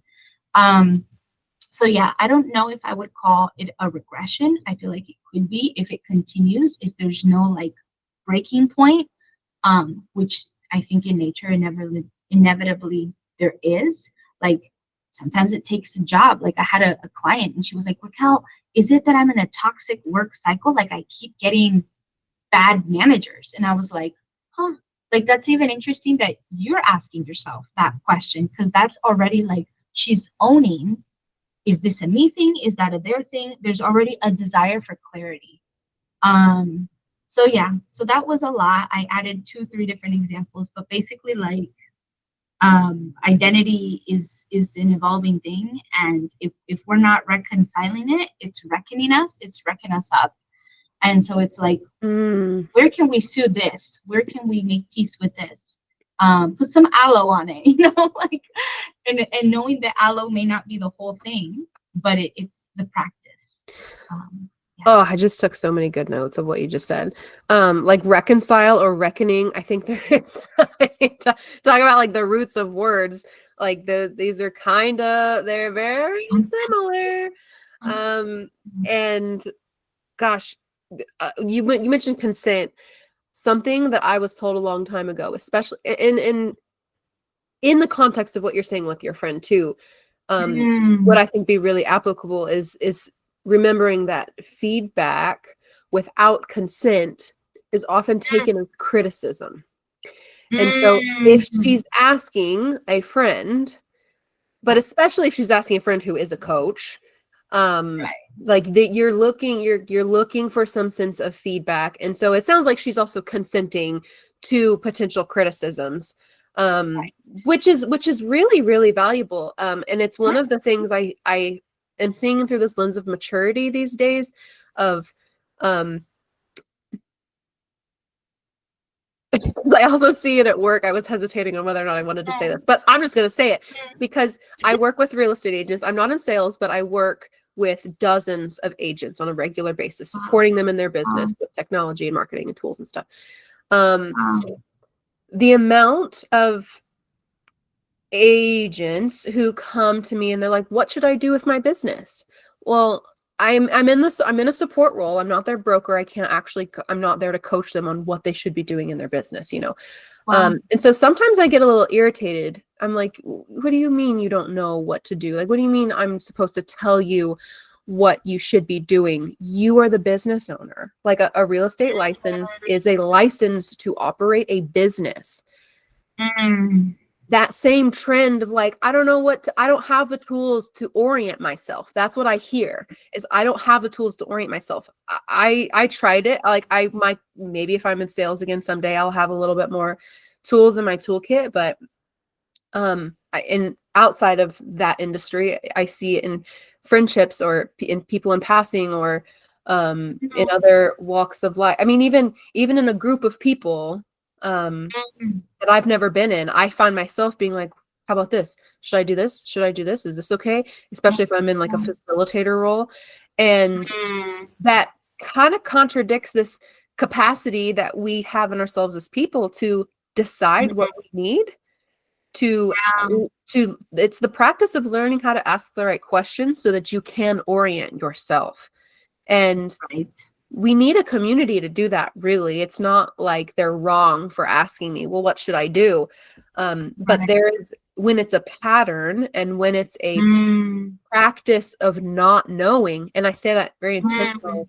if you are, Mm. and I was this way, I recognized, I looking back, I was like, oh my gosh, I used to ask so many questions, which I'm not going to say is like a wrong way of being. It's not about right and wrong. It's about, if you're asking so many questions around to the people in your environment to help you orient, you are relying on the mirrors and expectations of an external system to tell you how you should be internally. And with questions, the art of questioning, there's every single facet of that is a possibility. It's not by asking questions you are inherently doing that. Right. But knowing, like, it's like the Mm. skill of asking questions. And so not being Yeah. afraid of asking, where am I to the people around you, but also practicing that question internally of where am I? And do I need Yes. to have this person tell me what to do? Or do I need to tune in and Mm. decide recognize within myself, where am I? Mm. Where do I want to go? And how can I get there with the tools I have right now, with the capacity I have right now? That's right. And I see it in people who are very, very stressed, that capacity is diminished. That inner Mm. compass is diminished. There is not as much ability to self-orient when you are Mm. busy and working 7 days a week for months on end. And I've been there, done that, and I got very, like, I still am like suffering the consequences of what it did to me physically. And so Yeah. when I'm around other entrepreneurs in this big hustle culture, they're in a way rewarding this process. Yeah. Yeah. Um, Yeah. and when you get paid, when you are physically paid and Mhm. rewarded, both in social accolades and financial rewards, like, it's a very tricky situation. And so I don't know where I was going with that, but some like niche and nest. I love Tad. Oh my gosh.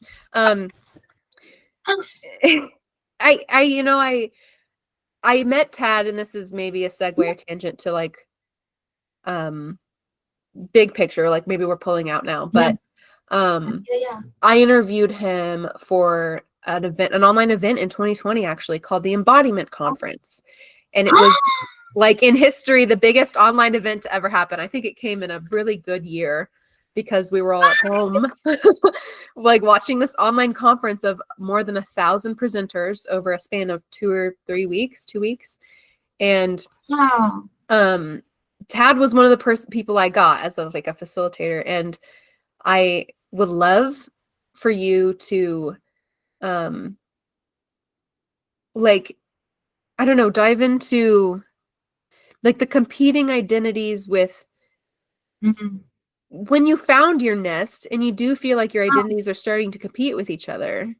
Have you Mhm. seen that in like the self-trust discussion? And can we afford, because I have this funny right next to my notes, like, well, can we afford to like leave the nest?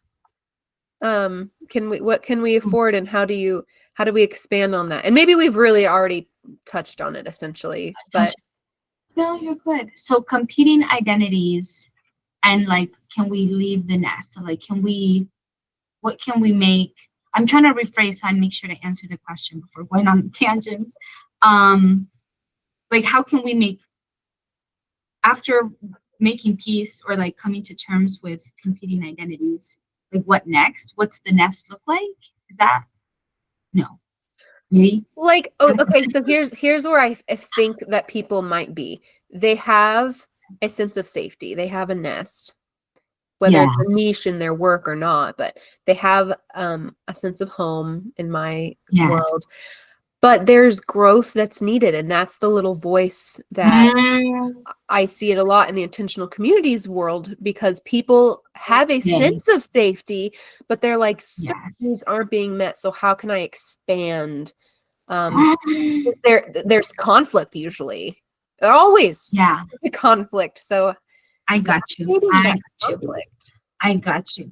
Okay, so I'll give two examples. One is Jason. Um, when I met him in college, he was activist, very adamant that like did not want to be part of the corporate ladder. Wanted to go to Southern Virginia, work in like a farm to table farming, very rural, and he's done that. Like since I've known him in college, and then since then it's been 10, well, I graduated in 2014, 11 years, and he's done that, and like he's been doing his thing. But the conflict, so why he was able to work with me and we were able to come together, was because that identity of like what he was doing before is no longer serving him, which is the eco-stead, his homestead. He wants to do something else with his partner. Like there's a next chapter coming. And so I think in one of my things that I always ask for feedback. I'm always curious what's going on for people and what has helped and how can I do better. And he was like, he realized that he hadn't, like anybody can, I helped him put his website and do whatever, but it was the internal like shift from identity from being a worker or just a doer, somebody who's employed, to becoming a business owner. And so taking on more of this leadership, authority, autonomy role. And he hadn't even recognized that that was the identity shift happening.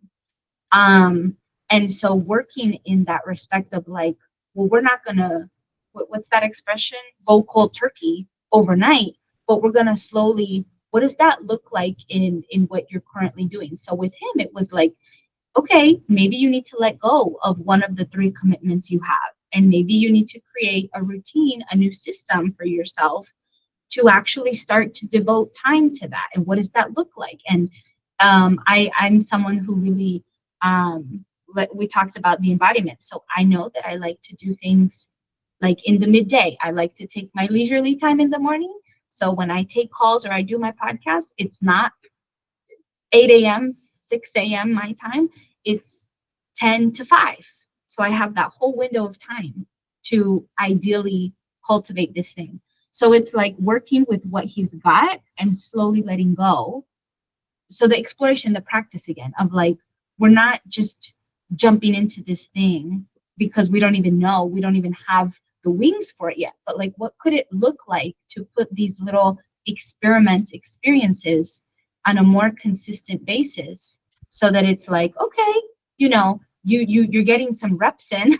So then when it's time, and you will know when it's time, because I won't know when it's time, he will know when he's ready to leave the nest. Then it's like, okay, you've put your reps in, you know what you're doing, you don't know all the things, but you feel comfortable enough. Like another example for me, and I this is my second example, is me. um the other reason why the $20,000 savings is so important for me is because I'm at this point where I just can't work for someone else. Like I literally can't do it anymore. Emotionally, mentally, I'm so done. Like I don't have the capacity, literally. I feel like I've hit that wall, and it is just a money thing. It's always been, but now even more so. And I've told my husband, I'm like, next year, 2026, I'm ready to leave the nest. Like I'm ready to fully devote to the business. It's not going to be a part-time thing. I'm willing to take part-time work so that I can at least pay my portion of bills. And I don't have to put all that pressure on the business because it's not ready to take all of that on. But I need to give myself this new nest, this new space to do that. So I'm doing the identity thing now. Like, what does it mean to no longer have that consistent income or that consistent rhythm and create something for me that isn't fully what I want? Because what I fully, going back to vision, is I want to be full time in my business. I only want to work 4 days a week, 6 hours a day. I want to be able to travel. and at least take a month. Here in the US, that's unheard of. Yeah. But I want to take a month or 2 months off and clock out in the wintertime Yeah. and hibernate. So that's my ultimate vision. But to get there, I'm like, okay, so I need to get used to uncertainty because I'm not going to be getting consistent income like I usually do. I need to get used to getting in tune with myself. When am I most creative? When can I show up for people? And that's my experiment with myself now, and then mainly in 2026.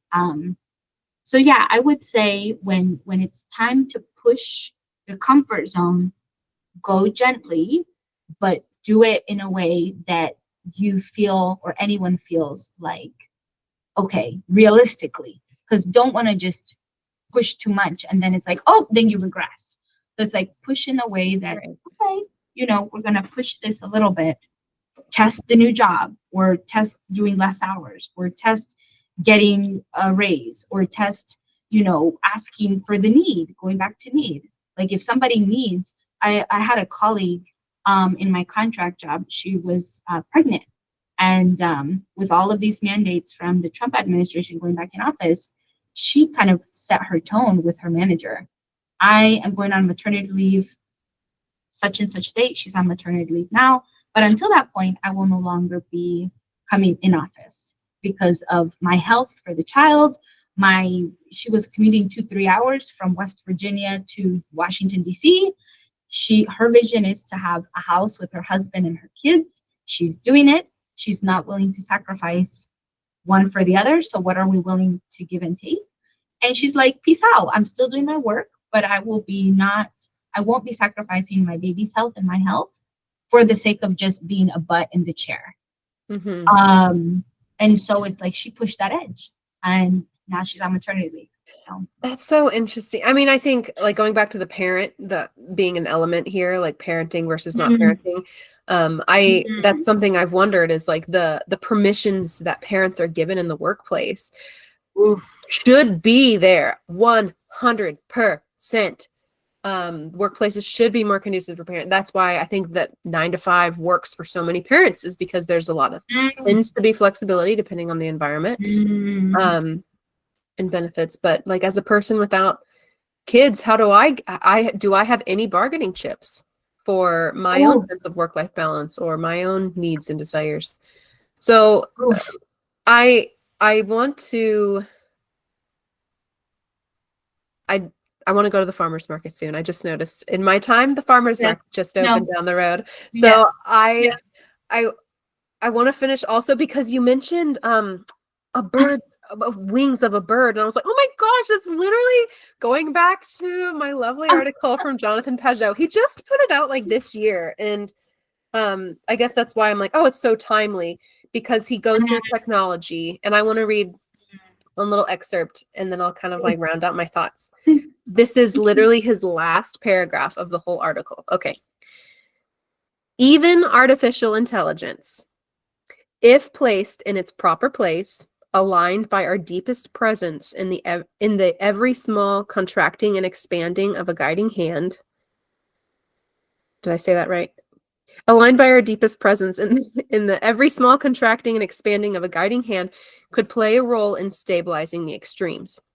Though we cannot foretell if the pendulum will be wrenched from its axis, we can work every day to reach across with love of neighbors, to make the movement more beautifully balanced and coordinated as birds' wings. And that's why I'm like, oh, the birds, like, okay, people, it always comes back to nature. And I have a big love of birds. Like, I did not know until I started, like, in my naturalist course, started to study birds more, that I'm like, oh my gosh, they're really such an ecological indicator for the space that we're in. I mean, when I went to Vermont, I heard cardinals, northern cardinals, and I grew up with them in Missouri, but there aren't cardinals here in Washington. And so just and I'm grateful that I can pick up like, oh, I'm in this place and the birds help me get there. And the balance of like the reference to the balance of and the coordination and the beauty of the flight of a bird is very metaphorical for just so many things. I mean, I think I mentioned like the metaphor of in a previous episode, like the baby bird doesn't leave the nest because it knows how to fly. It leaves the nest because it doesn't know how to fly, and it has to go through that free fall process to find flight. And of course, the intuition and the instincts of the baby bird, like it only does that when it knows it has the proper mechanisms to fly. But I think that's exactly how it works with us too. Is like when you are ready to cross that threshold, you should know that you've done all the work it took to even get to that edge. Like have that trust in yourself that you have gone through the exploration, the curiosity, the self-discovery of your life. And for me, it's about loving, like all of that is to love the work I do. And I hear that in you, like, well, here's what I've been able to sift out. Here are the hours I want, because I know that I need to do the work. I have work that I love. Here's how I'm going to piece up together my life so that I have the capacity to do the things that I want to do and not be so caught up in the stuff that I don't want to do in order to have the life that I want, and living these very dualistic, disembodied, separate parcels of life. And I think that just there's a life not life expectancy, but like there's a life expectancy for that mentality. Like it's not eternal. You can't go through, I think, your whole life and do it and be a open-hearted, open-minded, kind, courteous civilian that is loved and respected by your neighbors, which I mean, he ends with like loving your neighbors. Like that is, it's also psychological. We do well when we can cooperate well. So I will finish with I think I might have mentioned this. I talk about it a lot. So if this is how I ended the last episode, sorry, I don't remember. But the Hawaiian prayer, a Ho'oponopono prayer of I'm sorry, I love you, please forgive me, thank you, is the mantra of this whole process that I think we're talking about, like how to find your own deficiencies, acknowledge them, work with them, give yourself the space to experience all the human emotion that makes you so normal and valuable, and let go of what is not within that realm of your control. That's right. And enjoy the ride. Oh my gosh. No, that's so beautiful. I feel like we're all artists in it, because it's like constant creation, like giving ourselves permission to create and create the systems, create curiosity, create whatever. And it's like just be patient in the creation. And whenever we create, it's not complete and we don't have to have control over the creation. Maybe what life wants is just to be whatever we have, giving ourselves the space to let things evolve as they will. So yeah, check out our Spotify playlist to get into that creative. I don't even know, but try if that is your thing. And thank you all, and thanks Sarah. And just this is really beautiful. I hope that this is helpful. Yeah, give us feedback. And the whole idea of the playlist is that there is an ambiance to this process that we're speaking of. And so whether that's music or the lack of music or whatever it is for you. But if you have feedback or want, about the episode, of course, let us know. But ideas for songs to go into the playlist that have helped you with your processing, I'm very curious, because we are adding songs to it that we find to be medicine. At least I say that for myself, like a medicinal component to this process of discovery and transformation into the people we want to be. And with music that's helped you get there, let us know. Yes. Well, I don't know if we have a ritual for signing off, but just thank everyone. Thank Sarah. Thank myself. Thank you, Raquel. Thank you for immense gratitude. doing this work. I'm looking forward to the next one. I know. Stay tuned for episode 4. Balance. Sarah, Libra, on things. It's my month too, September, my birth month, my equinox month. Yeah, I'm looking forward to it. See y'all then. I guess I'll sign off there. See you all. Thanks.